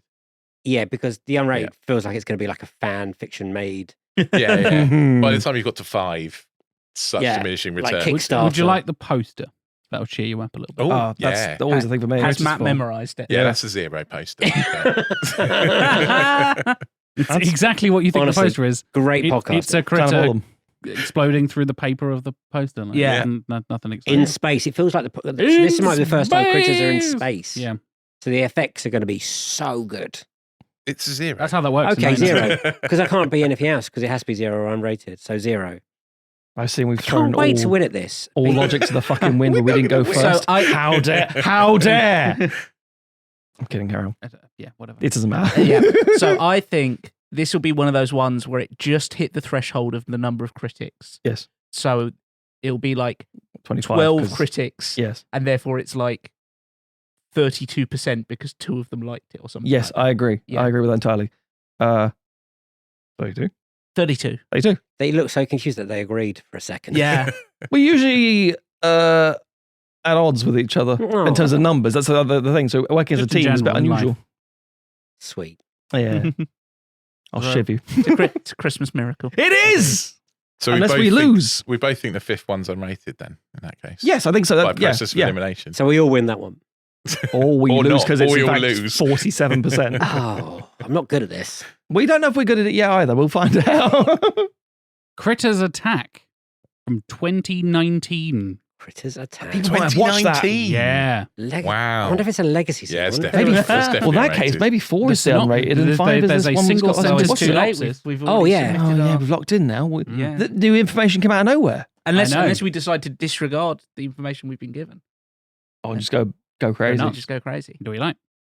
A babysitter takes kids on a hike, unaware an alien ship full of hungry critters has crash landed nearby. That's the entire synopsis. Do we go a bit Thelma and Louise and go, It's a let's just very fucking gun it? IMDb. 85. I don't know. What do you think, Tim? No, let's just stick with unrated. Yeah, sod it. Unrated, please. Unrated. Unequal sequel, boys. Yeah, unrated. Also unrated as so well? it's the one that's left. It Right? makes sense, Interesting. which means it stuff. will mean no If it sense. came out in 2019 and Matt didn't see it at the cinema, then it's Does it unrated. exist? Matt, did you know it existed? I didn't know it existed clearly because I thought, it's just been like a 90s thing. I didn't realize it was a. But then I equally, mean, that has to be a straight to DVD. yeah, Or absolutely. straight to streaming, possibly even. It's a TV movie. Yeah, There we go. it is. I'll give you some more context. It's a reboot, technically. Oh god, now maybe it does have his number. With no information. Well, I think it came out on Sci-Fi. That sounds Is the that sci- still the sci- going? the Sci-Fi channel. Kinda. That was Yeah, it's still like going, 5 yeah. years By, ago. by the Part of director of Universal, yeah. I used to really love the Sci-Fi Channel. One Yeah. episode of Battlestar Galactica. or a Sharknado, perhaps. Yes. Oh yeah. It was from the director called Bobby Miller, who is known for directing Critters Attack. Yep, And that's it. pretty much. His directorial debut was The Cleanse, which stars Johnny Galecki, Anne Friel, Angelica Houston. People. Oh. Those- People we've Actual heard, names. People some we've people heard we've of, heard yeah. of, but other people we've not heard I would of. love it if his entire oeuvre is films beginning with the letter C. That is how it What works. are the numbers, Jack? So, we have a winner. We have a winning team. Is it a clean sweep? It's not quite a clean sweep. I would be so disgusted if it was a clean Yeah, sweep. it would be funny God. if it was. We'll start with Gremlins 1. Cool. Sequelisers, 87. Unequal sequel, 77. One of you is 1% away Ooh. It's 86. Sequelisers just in there. I'm not going to say, but I'm pretty sure I said 86 at the beginning. Did you? Yeah. You did, yeah. Oh, wow. It's the first number you said. That will now be a long car ride. Yeah, I'm As if it driving. wasn't already. I'm driving. You can shut up or get out. Straight off a flyover. Gremlins 2, 75 from the Sequelisers, 74 from the Unequal Sequel Boys. You were right to Price is Right. It is 71%. Oh, wait. Speaking of drive home, I think I said 71. Shit. Except I'm not driving you anywhere, Tim. I'm I don't piggybacking you drive, crazy. and we don't live in the same house. God damn, so it's all tied up and that's It's the all end of it. Oh, if we'd have just done just Gremlins, we'd be fucked. Yeah. Well, no, we'd Just actually be a have tie. an accord and it'll be like, oh, no, well, a peaceful resolution. No. And then you brought a bunch There of is no critters into peace on this. this podcast, That's as true. you have learned. No peace, only critters. Exact. Thank you, Tim. Somebody finally It's understands. the tagline of Christmas. 45 versus 72. This is for, what for did we say? critters. You said 72. Dave. This is going to go. Hold on, it wasn't. What did we say? You're the only one of your team that has seen it, Dave. You were the driving force behind 72%, Which, which surprising absolutely nobody is too fucking high, Dave. Yes. Not to spoil it or anything, but fucking hell, what are you thinking? I really enjoyed it back when I was 13. Most film critics are not 13-year-old Dave Curtis. I don't know if you've noticed that. Yeah, that's true. Again, spoiler alert. Fucking hell. That's how I sign all my reviews. 17. We let two guests on the fucking podcast. Honestly. Critters number one, like I said, from 1986.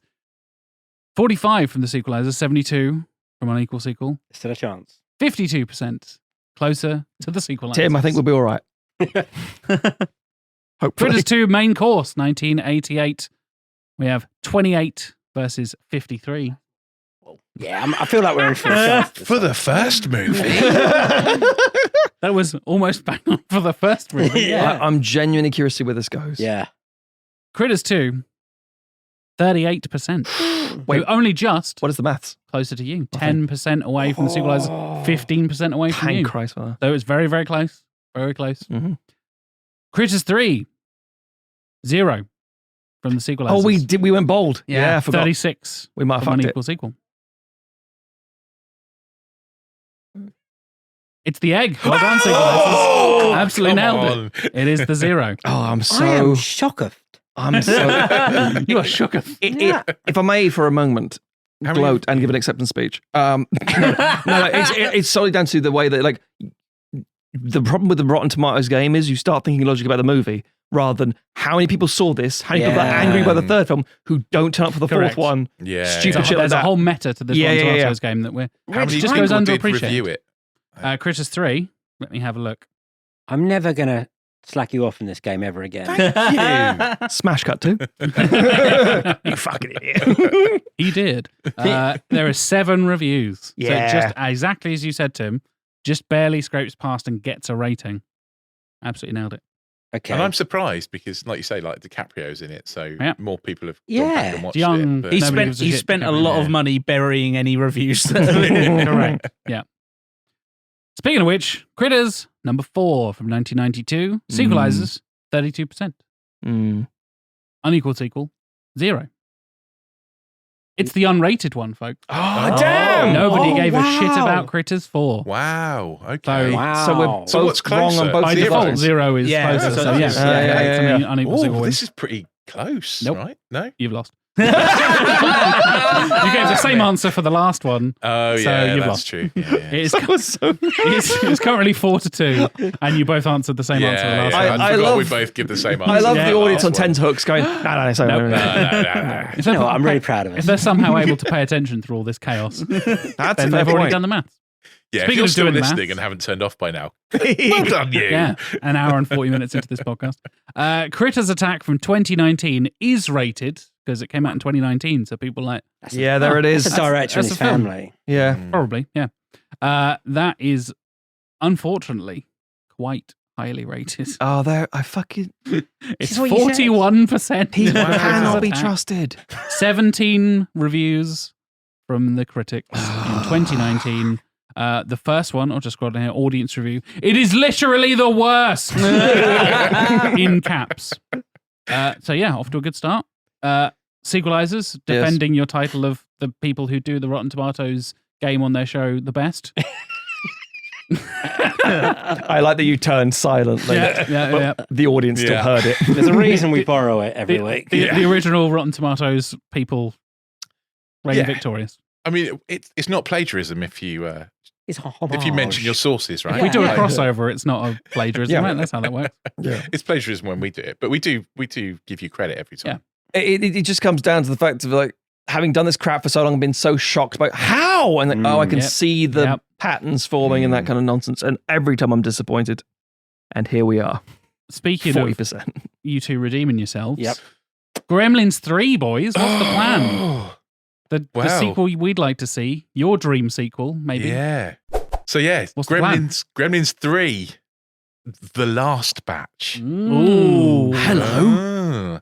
And it comes out a new batch. We now got a last batch. Yeah. Yep. It comes out in 2024. For Christmas, so it come out 40th year anniversary. It will come out now. Planned for Boxing Day release. 2024. 40 There's years. still time. 40 years after the first one. There's still time, Warner Brothers. We can shoot it now. Still make shoot it in like. We're in a building. Hey, I think we could do it. I think we can. Obviously it came out at Christmas in the UK, came out in like July in the States for some weird reason. But so it's 40th anniversary on the dot for UK release. Director, not Joe Dante. We did talk about it. We talked about it a lot. He's not made a movie for 15 years. You know, we sort of thought maybe we move on to a new one, but someone very linked to Gremlins because it's the writer of Gremlins and Gremlins 2. Chris Columbus. Chris Columbus. So, Interesting. Yeah. So Home Alone 2, Mrs. Doubtfire, Harry Potter. He wrote the Goonies. Christmas Chronicles, so he's got form for a Christmas movie. I was going to ask because I think I was trying to remember what his more recent bodywork is, and it's Kurt Russell.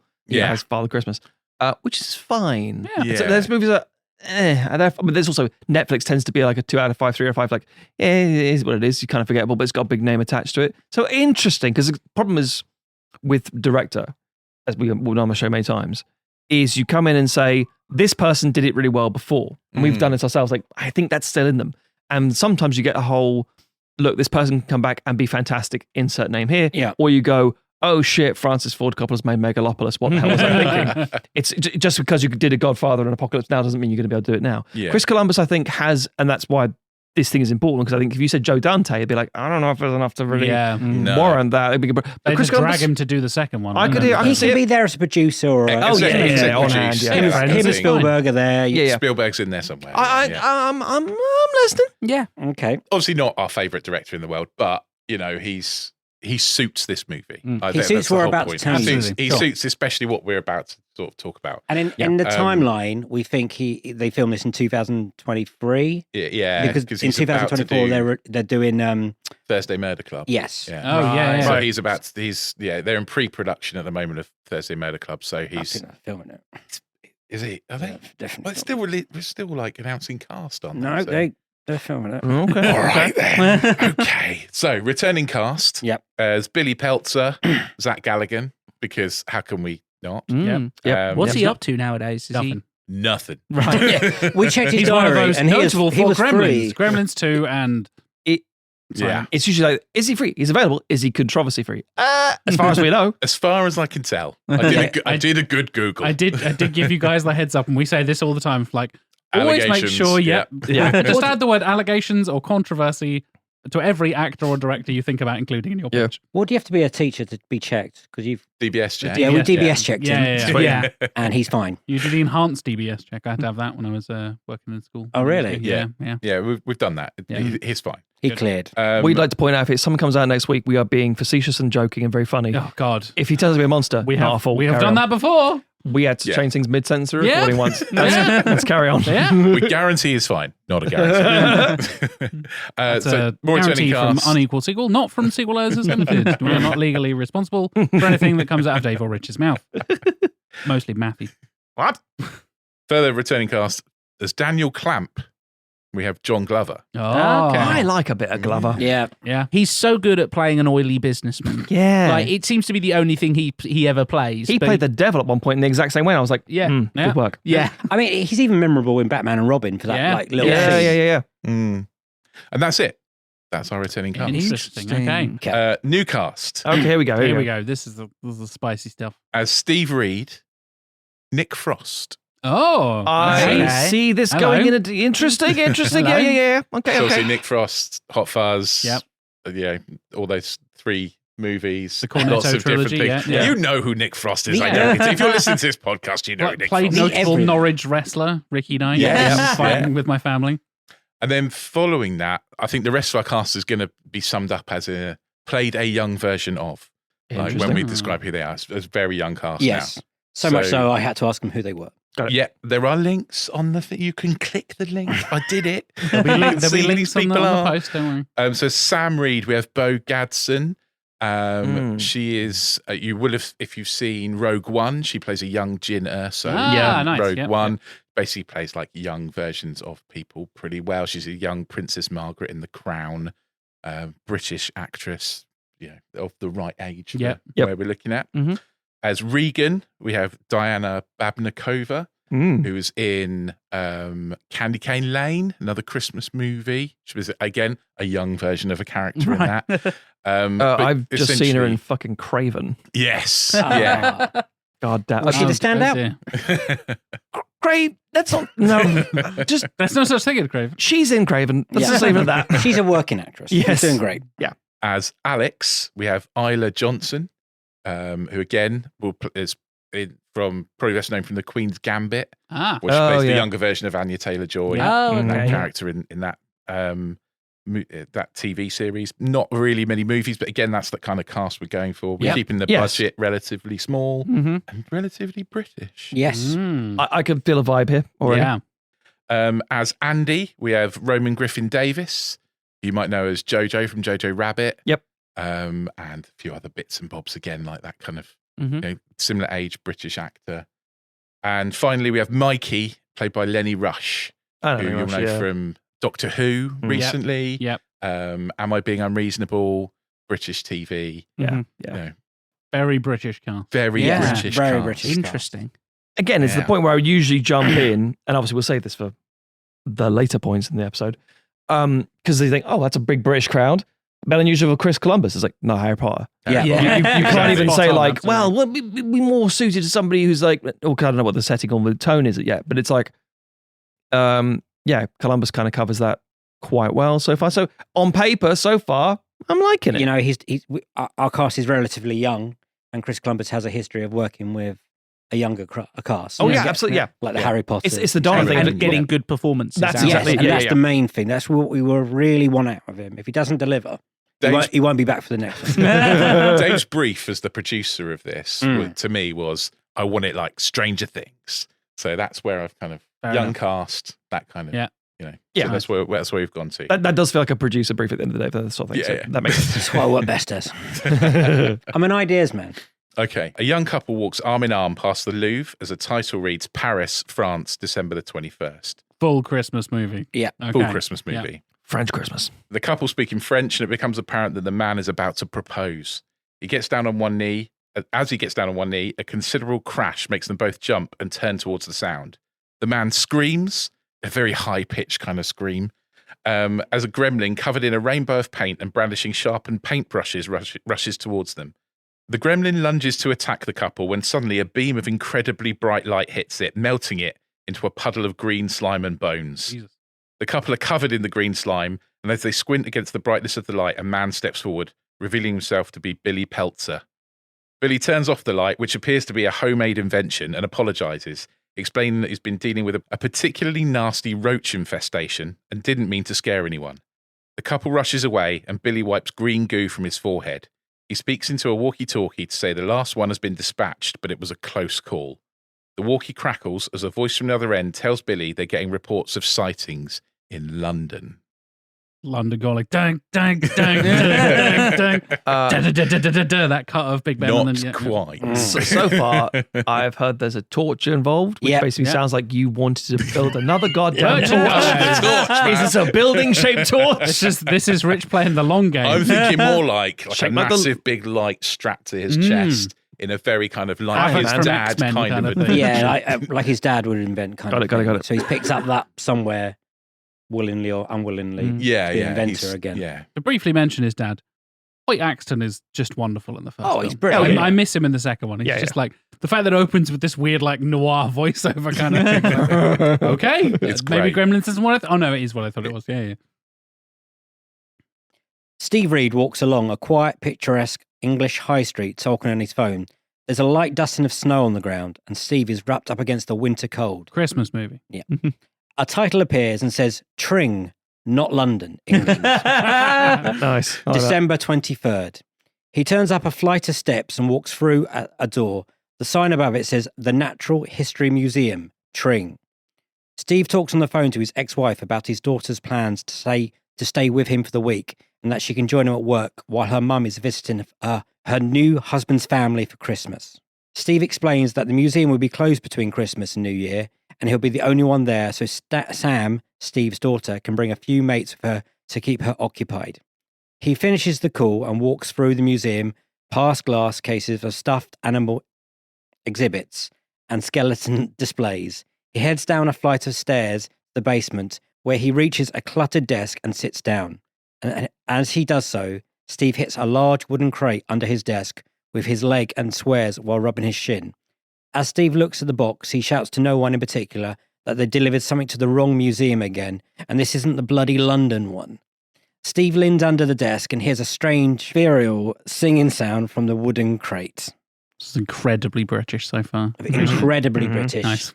Because we've both been to, have you been to the Tring Natural History Museum? No. I don't know if it existed. I'm familiar with it because of the notorious bird feather heist that took place there. That was done by It's very Gremlins. close to where we live. Right. So, And I've it is been there full of, many like- times. Have you cast yourselves? Is this just Rich and Dave's big day We're out? going to Yeah, put pretty much. Tring on the map. It's full with every kind of animal you can imagine. I was about to say stuffed is not the word. Yeah, they are stuffed. Oh, they are yeah. stuffed. They range from like some skeletons, some stuff. It's incredible. They have a dodo. They have an And actual it's dodo. over certain levels. I recommend it if you're in Tring. Got a lovely coffee shop. And nothing else. Yeah. We are not sponsored by Tring Museum. But if they're listening, Natural History Museum of Tring, let us know. Outside a typical English secondary school, Steve's daughter Sam walks out of the gates with her best friend Regan. The two talk about how glad they are that the school is over for Christmas, and Sam explains that she has to stay with her dad from Boxing Day and thinks it will be boring. Sam talks about how great spending time with her dad is, but she's not excited to hang out at the museum all day. While she used to love it there, she's not a little kid anymore. Regan teases her and says she should invite Alex, a girl in their class that Sam has a crush on. As Sam explains how amazing Alex is and how she's way out of her league, the two bump straight into Alex, who is coming out of a shop with her friends Andy and Mikey. Andy is talkative and jokey, and Mikey is geeky but also funny. They make bad jokes while Sam looks awkward and fails to speak to Alex. Regan tells the group that Sam has access to the museum over Christmas and that they should all go and hang out there. Andy and Mikey seem uninterested, but Alex says it sounds fun and that she loves the museum, which makes the boys change their minds. She says she can She says she can never understand why it's always so dark there. Sam blurts out that the animals are so old that the sunlight can damage them. That sounds familiar. That's a nice little museum touch. I like that. She looks embarrassed, and after some teasing from Andy and Mikey, she mumbles that her dad works there. Regan steps in and suggests meeting up at the museum on Boxing Day. Alex, Andy, and Mikey all agree and head in the opposite direction, while Regan teases Sam about the encounter with Alex and the upcoming date, quote unquote. Love that there's going to have to be subtitles for Americans explaining what Boxing Day is. I said the same thing. Like, I was about to say the same thing. Like, Boxing Day. What? Oh, the day after Christmas. Yeah. The day when posh people used to box up their leftovers for the poor. Sorry, I was just saying it's very important, the whole darkened bit in the museum. Oh, yeah, We're cool. foreshadowing. Yeah. Foreshadowing is a storytelling technique. Back Back at the museum, Steve has retrieved the crate from under his desk and is now inspecting it closely. He holds his ear up to it, but fails to hear the same singing sound that he heard before. He looks around to ensure no one is working and gently opens the crate lid. Inside is a load of packing material, which Steve moves aside and visibly jumps as he reveals the skeletal remains of a dead gremlin. Jesus Christ. Steve can't quite believe his eyes as he removes the gremlin skull and places it on his desk. So new childhood trauma for the next generation. If you go into a museum, there's lots of skeletons of Fair. As he does so, Steve notices the packaging under the skeleton moving. He tentatively moves it aside to reveal the small, furry Gizmo curled up in the corner of the crate, looking cute and afraid. Steve swears in shock and hastily puts the lid back on the crate. Steve hears Gizmo singing again and slowly lifts the crate lid. Steve lifts the scared Gizmo out of the crate and comforts him. Steve asks what Gizmo is, more to himself than anything, and Gizmo replies, "Mogwai, Gizmo." He clubs it to death. This is Picks Britain. up by the feet. Picks up by the feet and I just... did sort of go down those lines in my head for a little bit before I got A little bit, where I little bit was. attack the block. Yeah, attack the block, yeah. Yeah. Stove its head in with a fucking shovel. Steve, Steve is shocked that Gizmo can speak, but starts researching Mogwai online. We see some Rule 34 Oh, sorry, hang on. Some really sexy gremlins. We see some shots of Steve researching online, interspliced with Gizmo doing cute, cheeky Gizmo stuff. Finally, Steve comes across a page buried deep in the Clamp Enterprises website. The site warns that the Mogwai can be dangerous, as an old video of Daniel Clamp plays explaining the 3 rules of the Mogwai. No bright lights, don't get them wet, and definitely do not feed them after midnight. And telling anyone who comes into contact with a Mogwai to contact his team immediately. Steve doesn't believe that Gizmo is dangerous, but he fills out the web form to report his contact with the Mogwai anyway, hoping that he might be able to find out more before realizing the time and packing up to go home for Christmas. As he leaves the museum, Steve tucks Gizmo safely into his jacket. On the evening of Christmas Day, Sam and her mum arrive at Steve's house. Steve greets them at the door wearing a Christmas jumper with flashing lights and is very excited to spend Christmas with Sam. Sam is less excited, but she cheers up slightly in a very teenage way when Steve tells her that he has a ton of presents for her inside. Steve's house is brilliantly decorated for Christmas with a big tree, loads of gifts, and lots of food. It's clear he's really made an effort. We see a montage of Sam and Steve unwrapping presents, eating treats, laughing together as they settle down to watch a Christmas movie.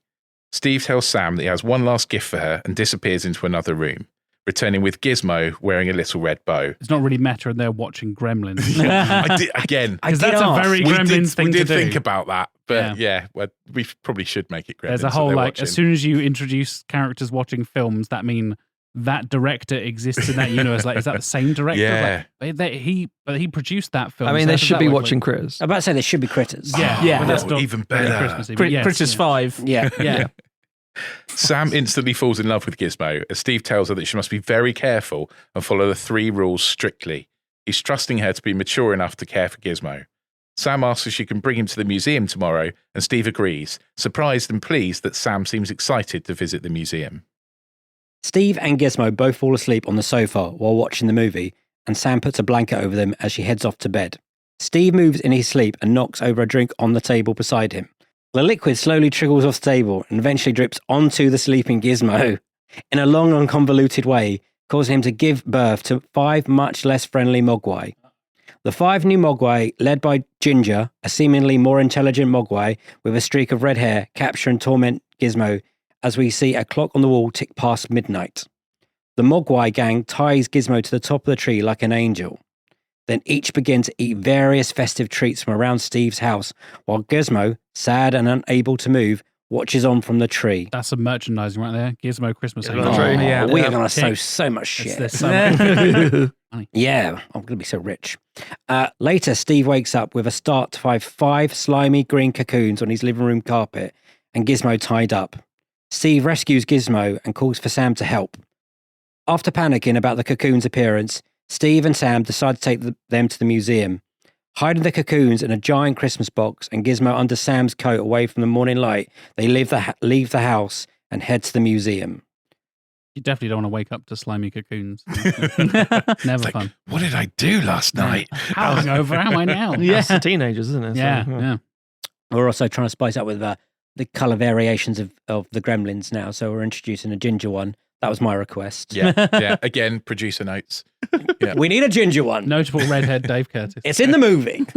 Voiced by Jerry Halliwell.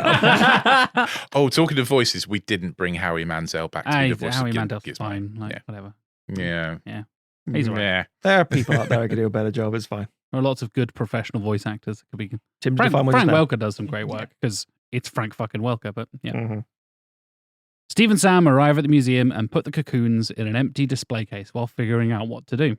As they argue about what has happened and whose fault it is, Sam tells Steve that she's not a little kid anymore and he needs to see that she's growing up. Different time, Sam. Fucking hell, like there's cocoons everywhere. She then gets a message from Regan saying that she's outside with Alex, Andy, and Mikey and to hurry up and let them in. Steve tells Sam that he's going to the basement to try and find out what the cocoons are and that she should keep an eye on them and find him if anything happens. Sam agrees, but she rushes off to meet her friends as soon as Steve is gone. Typical fucking teenagers. Always leaving their cocoons lying around. The camera lingers on the cocoons, which start moving and then split open. Very alien-esque, I'm imagining here. Yeah. The slimy face of Ginger, now in gremlin form, appears out of one of the cocoons, followed by the other 4 gremlins. They escape from the display case and spread out across the museum, splitting up to create the most carnage. Sam rushes her friends into the museum and quickly explains about her new pet. As they all fall in love with Gizmo, Sam tells the gang that she needs to show them the cocoons, and they all go together to find the display case. When they arrive at the display case, they discover the now empty cocoons. Wondering what could have hatched from them, the kids decide to split up and follow different trails of small, slimy footprints to different museum areas. Somewhere Quentin Tarantino just popped a bone on. Christ. Regan drags Andy and Mikey with her, leaving Sam and Alex together with Gizmo. Regan, Andy, and Mikey find themselves in the most dimly lit area of the museum. Oh. Foreshadowing. Dave warned us about this. Yeah, I did. Surrounded by cases of sea creatures and ancient reptiles. 2 of the gremlins skitter around, causing chaos and a couple of jump scares as they hide amongst the exhibits, knock over displays, and attempt to attack the kids. I don't want to say attack like that, but I've done it now, so we're moving on.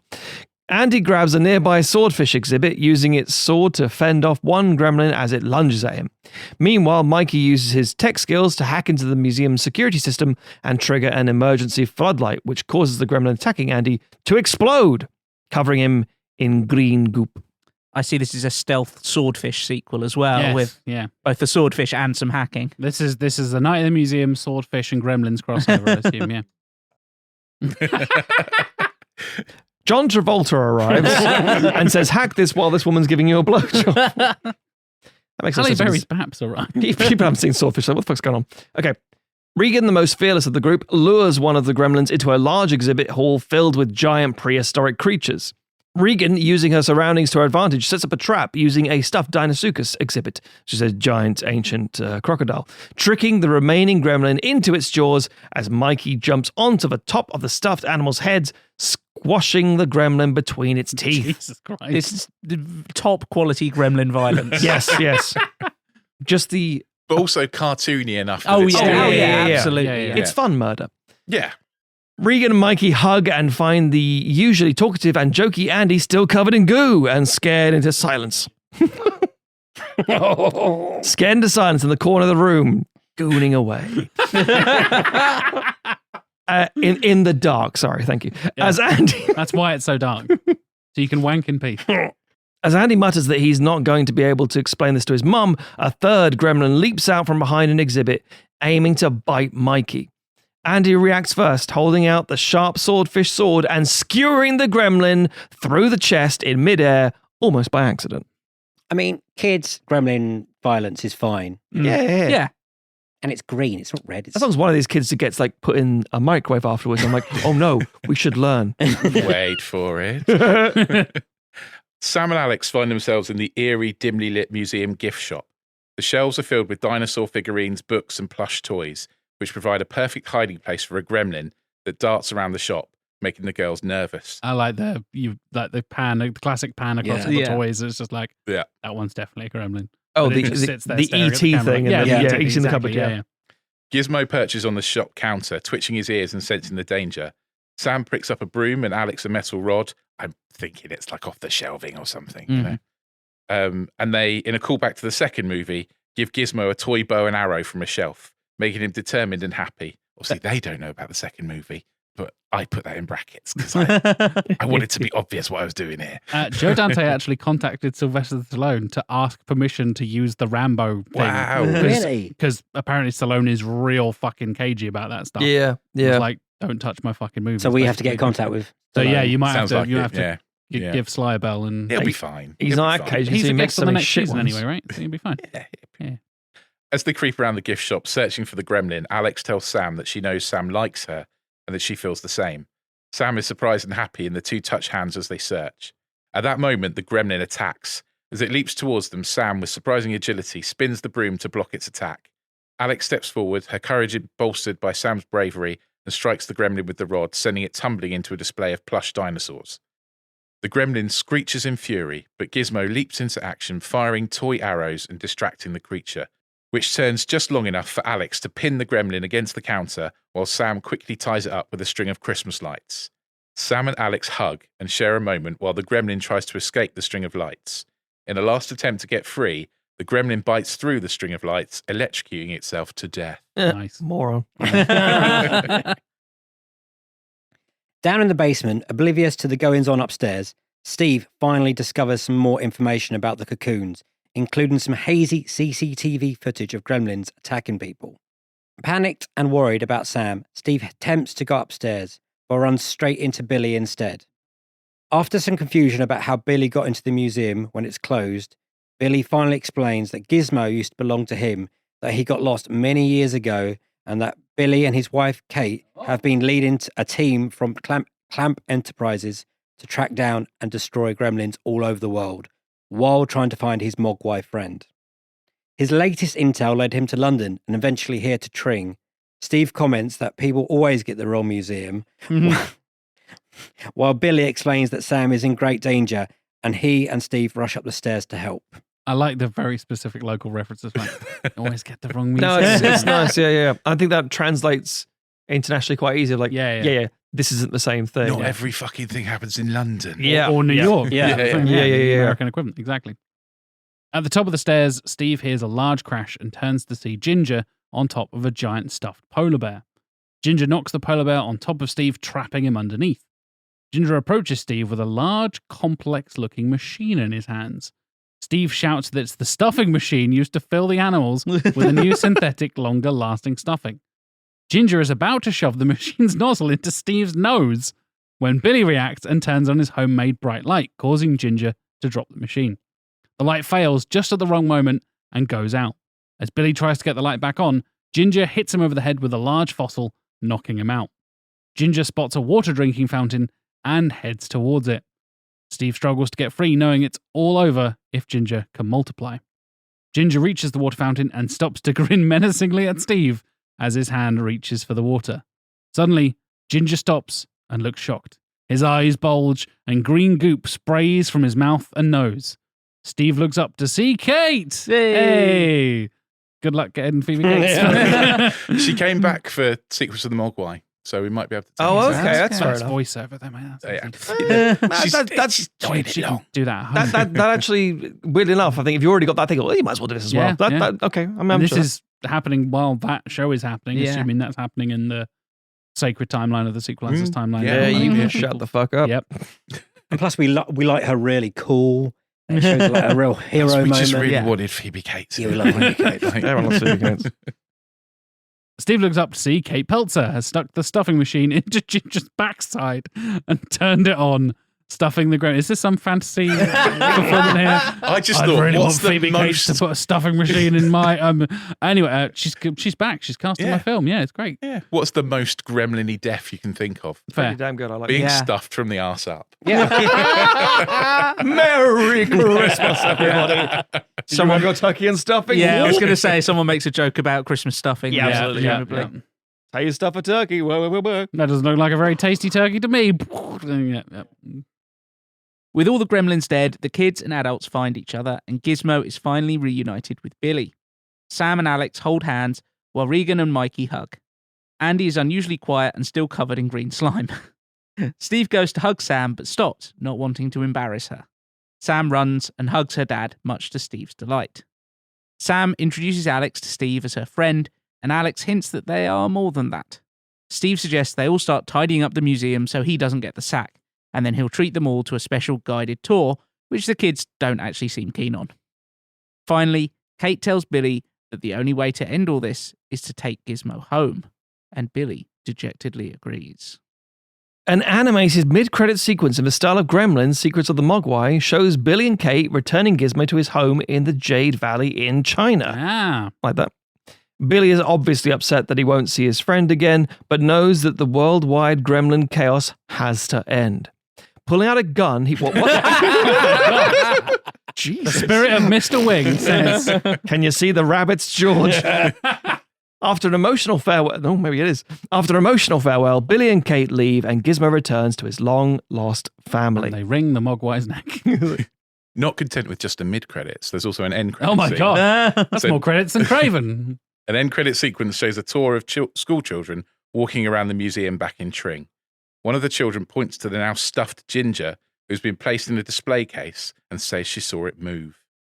The tour guide laughs and tells the children that all of the animals in the museum died a long time ago, even if they look like they move sometimes. As the group moves on, the camera slowly pans into Ginger's face until eventually he winks and we cut to black. Yeah, nice. I like that a lot. That's a little ending. Yeah. Yeah. So shit. I'm kidding. As soon as you said Ginger, I was like, you're doing the Spice Girls. And when you said Jerry Halliwell, I was like, oh my God, there's Scary Gremlin, a baby gremlin, a posh gremlin. Oh, we missed a trick. I mean, genuinely. The idea. That'd be very British. It would as What well. an American director would do about a British thing. That is true. That's yeah. 27 years old. Like, Spice Girls haven't been relevant in a very long time. Oh, it's for Americans. It's still like a... Exactly, that's what I mean. Yeah. It's London Calling, Spice Girls, Harry Potter. Princess Diana. Princess Diana, yeah. All of which peaked in 1997. First things first, just throw this out there. I really enjoyed that. Me too. I thought it was very good. I know it's a very daunting thing to come to another person's podcast, person being us three as one in a coat, pretend to be one person. We Voltron. That's how we get into clubs. But specifically, it is a daunting aspect. And to come on with us having written so many of these things, it fits in with what we do really, really well. I want to do that off the bat. Now, no. I genuinely do. Hold on, we're doing the shit sandwich thing, right? Like, Matt says a nice thing, Tim says a nice thing. Yeah, I offer you a sandwich and then shit in your face. So you enjoy the sandwich. No. Also implies always that the bread is the best part of the sandwich. Wrong. No. Depends So on the filling. the only thing I'll say, if it's filled with shit, then the bread is the best part of the sandwich. Yeah, that's a very valid point. That's the whole point of the shit sandwich, I only Matthew. have a few small notes, and there's questions and suggestions we can all develop amongst ourselves. First is director. Chris Columbus makes sense. Now I know it's in Britain. Because when I started thinking, okay, what would I do?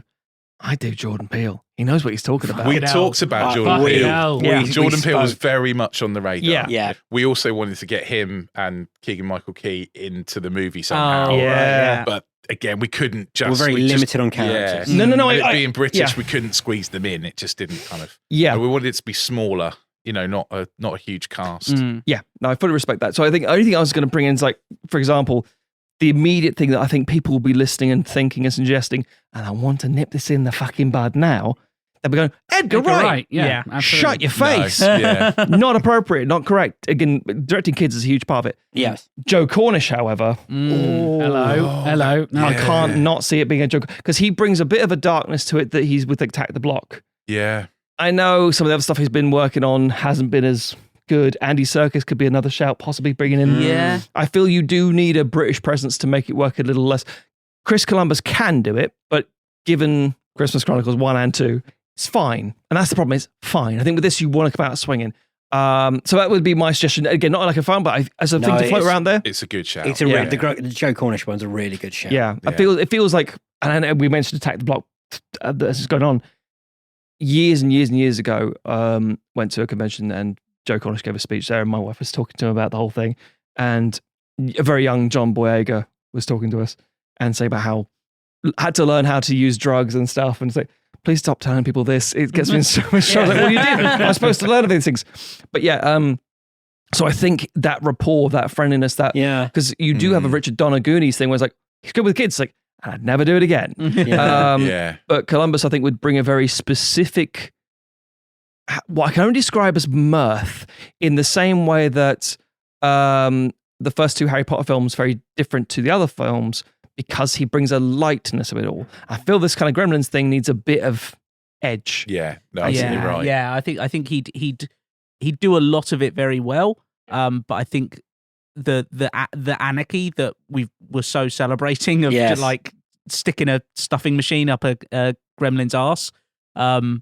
Like I'm not sure Columbus is the right guy for that. But he did write the first two Gremlins movies, but which again is why we're kind of precisely but that's why I think he might be brought on. I think it depends. Yeah, it's the thing of like, because you look at the Home Alone films actually, and like there is a gleeful slapstick anarchy to those. Burn Joe Pesci. But yeah, exactly. Setting Joe Pesci on fire, the nail through the foot. Yeah, Stern suffers a lot now. Yeah, but it's like I don't know if he's still capable of that. Well, we had that discussion. Yeah. But I think it's still genuinely a good shout. But yeah. I have a very bold plot point to suggest. So basically, in the turn, because part of me, as I said from the top of the show, the idea of Minions, right? The fact that we had the 80s nostalgia, we had this window, it's past, we're in 90s nostalgia now. Is this still going to chide? 40-year anniversary, that's definitely going to sit nicely. Being released this Christmas alongside Mufasa and Sonic 3, I could see that being an alternative. Like, I don't want to see that. I don't want to see this. Oh, I'll watch this. It fits nicely.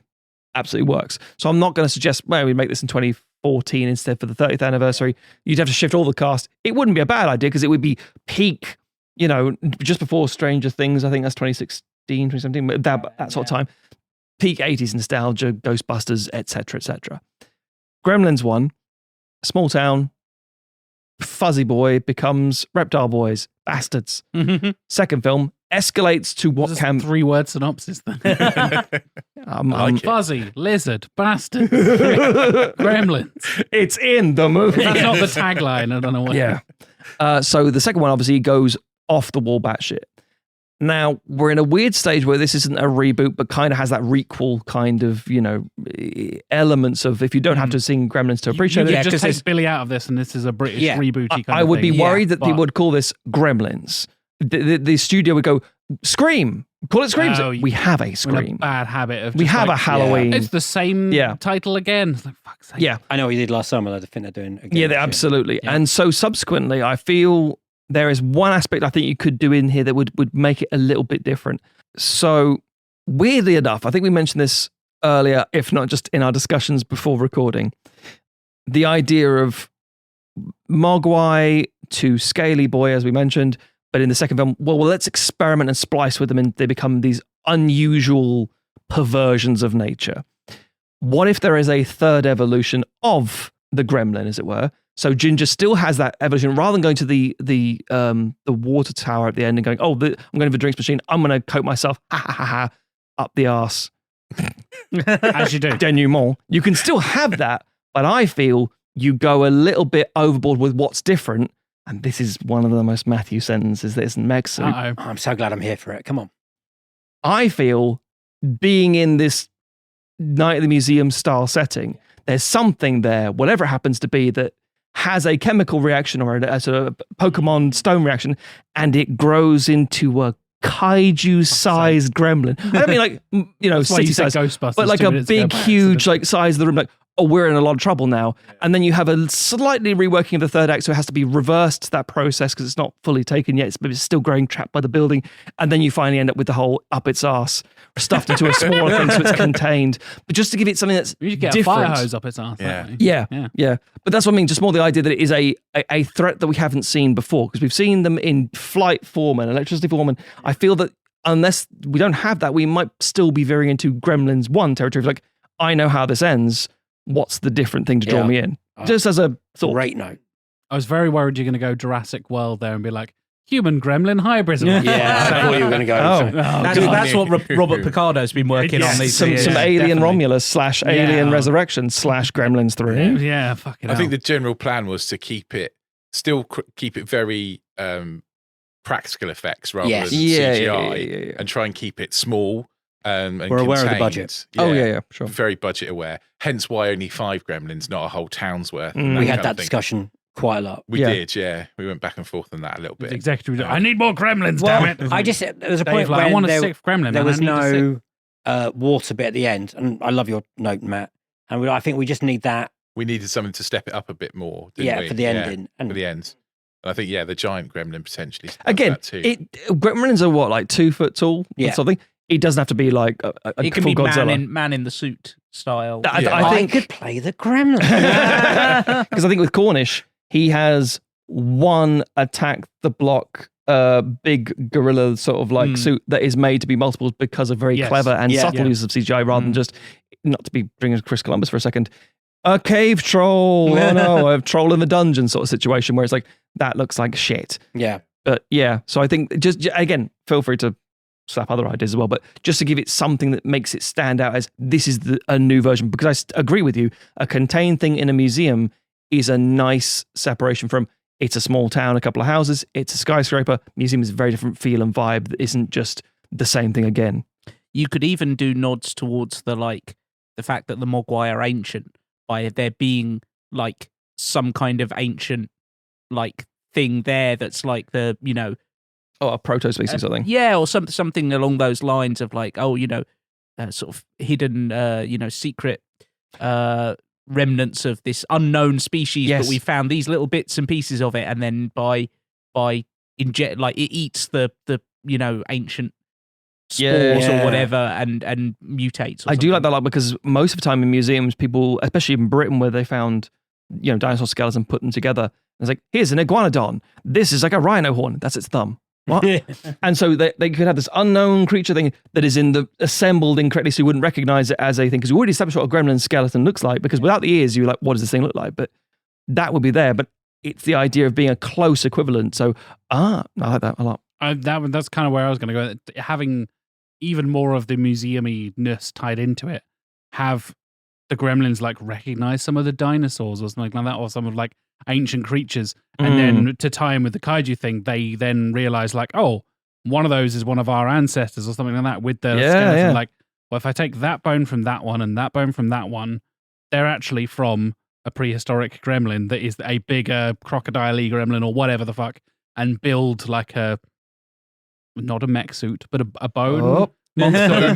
They can then like smush some goo in or whatever, do gremlin shit and turn it into a bigger monster kind of thing. I don't know. There was a lot of times I was writing this, I'm just like, I'm just going to write general gremlin-y stuff. Yeah. You nailed that. I think we've got to look down the whole Force Awakens safety thing a little bit. Han Solo died. Han Solo died? And play it a little bit safe, maybe. Again, we did kind of play it safe in that whole idea that this might relaunch a franchise, even though it's called The Last Batch. But we like that's typical. But the whole point of calling it The Last Batch, originally it was The Last Batch with a question mark, and then we took that away. I think the question mark should return at the end of the credits. The wink and then the question mark. I think it's definitely because for so many people, and especially because you've made it a kids' film and very family friendly, like it's going to be so many of those people's first exposure to Gremlins. That's a really good point. Actually, and then afterwards, there will be like parents who've been like, "Oh, if you like that one, you should watch the first, couple." Do you still believe in Santa? But yeah, I think treating it as that kind of requel and going back to basics to a certain amount is a really smart decision. And rather than going like, they take over London and, the military have to be called in and it's, it's all that kind of stuff. Paddington climbing fucks Big them Ben and they do another King Kong reference. We do that in the third movie. Yeah. Bringing Gareth Edwards. We can build up to that. Yeah. You're launching a new trilogy now. That's what the trend is these days. Yeah. Well, there must be a reason why it hasn't. A third one hasn't been made in. It's been production hell for 20 The same reason the second one took so long to get off in the first place. It's really frustrating because you'd hope there'd be some sort of amazing, nefarious story, but the reality is it's just hard to make this work.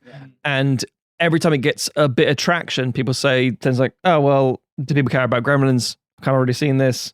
What's different? And that, the usual arguments. So, and I do genuinely feel, I think the window might have passed. I think there's going to be a point people go, we're going to give up. Yeah. Not because it's not worth pursuing, but because there will be the diminishing returns of who's the audience who will turn up for this. So it'll be a George Lucas situation where he makes Flash Gordon because who gives a shit about Flash Gordon? There's an interview with Zach Galligan earlier this year about the potential of Gremlins 3. And he was basically giving a very hopeful answer of I could really do with the work. Nobody knows me from anything else. I can't really figure out why Warner Brothers would do 2 seasons, not just 1, but 2 seasons of an animated series, spend a load of money on it unless there was some kind of end game for the franchise. I mean, it's and usually Warner the Brothers. end game for it, the answer is it's WBD. They don't know what they're doing. Usually the end game for a huge studio like WBD is some sort of live action film. And I think a live action film is always where you're going to make the most money. Super Mario Bros. Just proved that. That's not live action. Hey, not Zach, live action. shut the fuck up. Don't know what you're talking about. To be fair, all you need in another Gremlins film is Gizmo. Well, yeah, because I mean, when we talk about the Secrets of the Mogwai, it's set in the 1920s, so it's pre any of the things that happen in the movies. Yeah, I did have this is me just being cantankerous old shit. I feel like the idea of it being Gizmo is one of those weird moments of lore introducing stuff, because Gizmo between one movie and the other being the same inverted commas age, look, feel, you go, hang on, 40 years, this little fucking furry bastard. But again, as you said, it is because these things live for a very, very long period of time. You just add a little extra grey in the fur and yeah. A pair of glasses. Like that. Do we need a BB-8 version of Gizmo as well? Just another version? So you will absolutely need a new version because you can't sell the toys of the same one again. Yeah. So it needs to have something. As many variants as possible. Is Yes. what we learn to make as much money as possible. There's even a quote back from 2017 where Chris Columbus, funnily enough, had finished treatment on an initial script of Gremlins 3. He said, I think it probably is a good idea, to be honest with you. Too many people are dying. What the fuck are you talking about? Christ, Chris. Yep. He talks about how it needs to be like... he means the... Right. I think he means the cast are dying. I thought you meant like Exactly world does. I read that hunger. and I was like, was this pre-pandemic? What the I fuck think are you talking about, Chris? This 2017 mad. is when Trump the got guy with the snowplow Oh, Dick dies. Miller. Yeah, he passed away in I thought you meant 2017. Jeremy Renner. Jeremy Renner. Well, he didn't die. I'm really proud of the script, though. It's as twisted, as dark as anything, so I guess we'll see. It's always a budgetary conversation. Fair enough. Give us a call, Chris. When we're going to shoot it. I wanted to go back to the really twisted sensibility of the first movie. I found that was a very easy place for me to fall back into and start writing again. So hopefully, just maybe, we'll see that film in the future. And without a doubt, minimal CGI. CGI will enable us to remove wires and make the puppeteers' lives a little easier, but we definitely want to stick with the practical effects of the first two. Perhaps maybe, I don't know, we might have to make a really difficult decision. Maybe killing Gizmo is the option. I guess we'll see. I kind of figured they'd say that at some point, yeah. I think you could make our movie for 30 to 50 million. Yeah. No. Yeah. I feel like Pretty low Warner Brothers budget. is the problem because Yeah, well, they don't yeah. know what they're doing. Isn't that just the... They'll either the starve fact? it and it gets no money, or they'll say, right, here's 150 million. It's like, well, we wanted to make a smaller thing that would be a bit more intimate. And it's like, no, it has to be this. And it's going to get $1 billion returns. Like, oh no, you've kind of inflated and ruined this. But yeah. That's where us as the executives come in and be like, we need a kaiju. Yeah. We don't have the budget. Have $100 million. Oh, we're doing a fucking Bring in the kaiju. Spice Girls to voice the Gremlins. How much does Mel B charge? 20 quid. Should be fine. Yeah.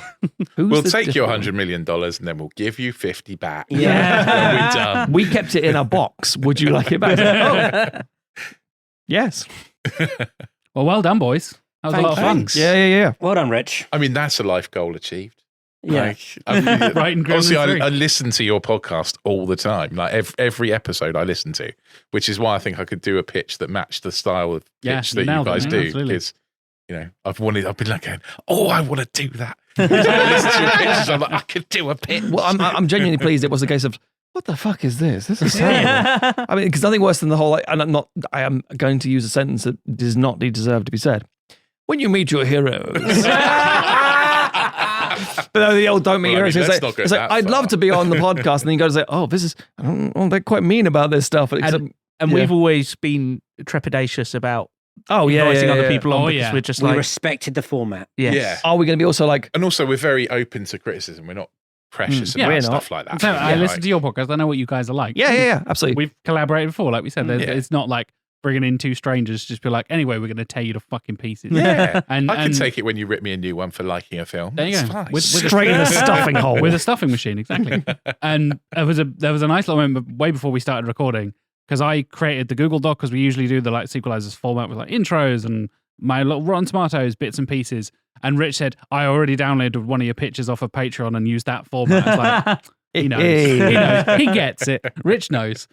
So yeah, thank you so much for joining us. Thank you for having us on your Unequal You're welcome. Sequel thing Thank as you. well. Yeah. Thank you for completing season 7. We wanted a Big season finale, right? big fit season finale, Christmas special. I should also say I did a little cheeky thing, and actually our character names are named after lots of our super special slices on another slice. Yeah, So nice. just a little nod to the those most guys. Jack fucking thing to do. It reminded me about some random video game. usually. Yeah, or wrestlers. Yes, all yes. wrestlers.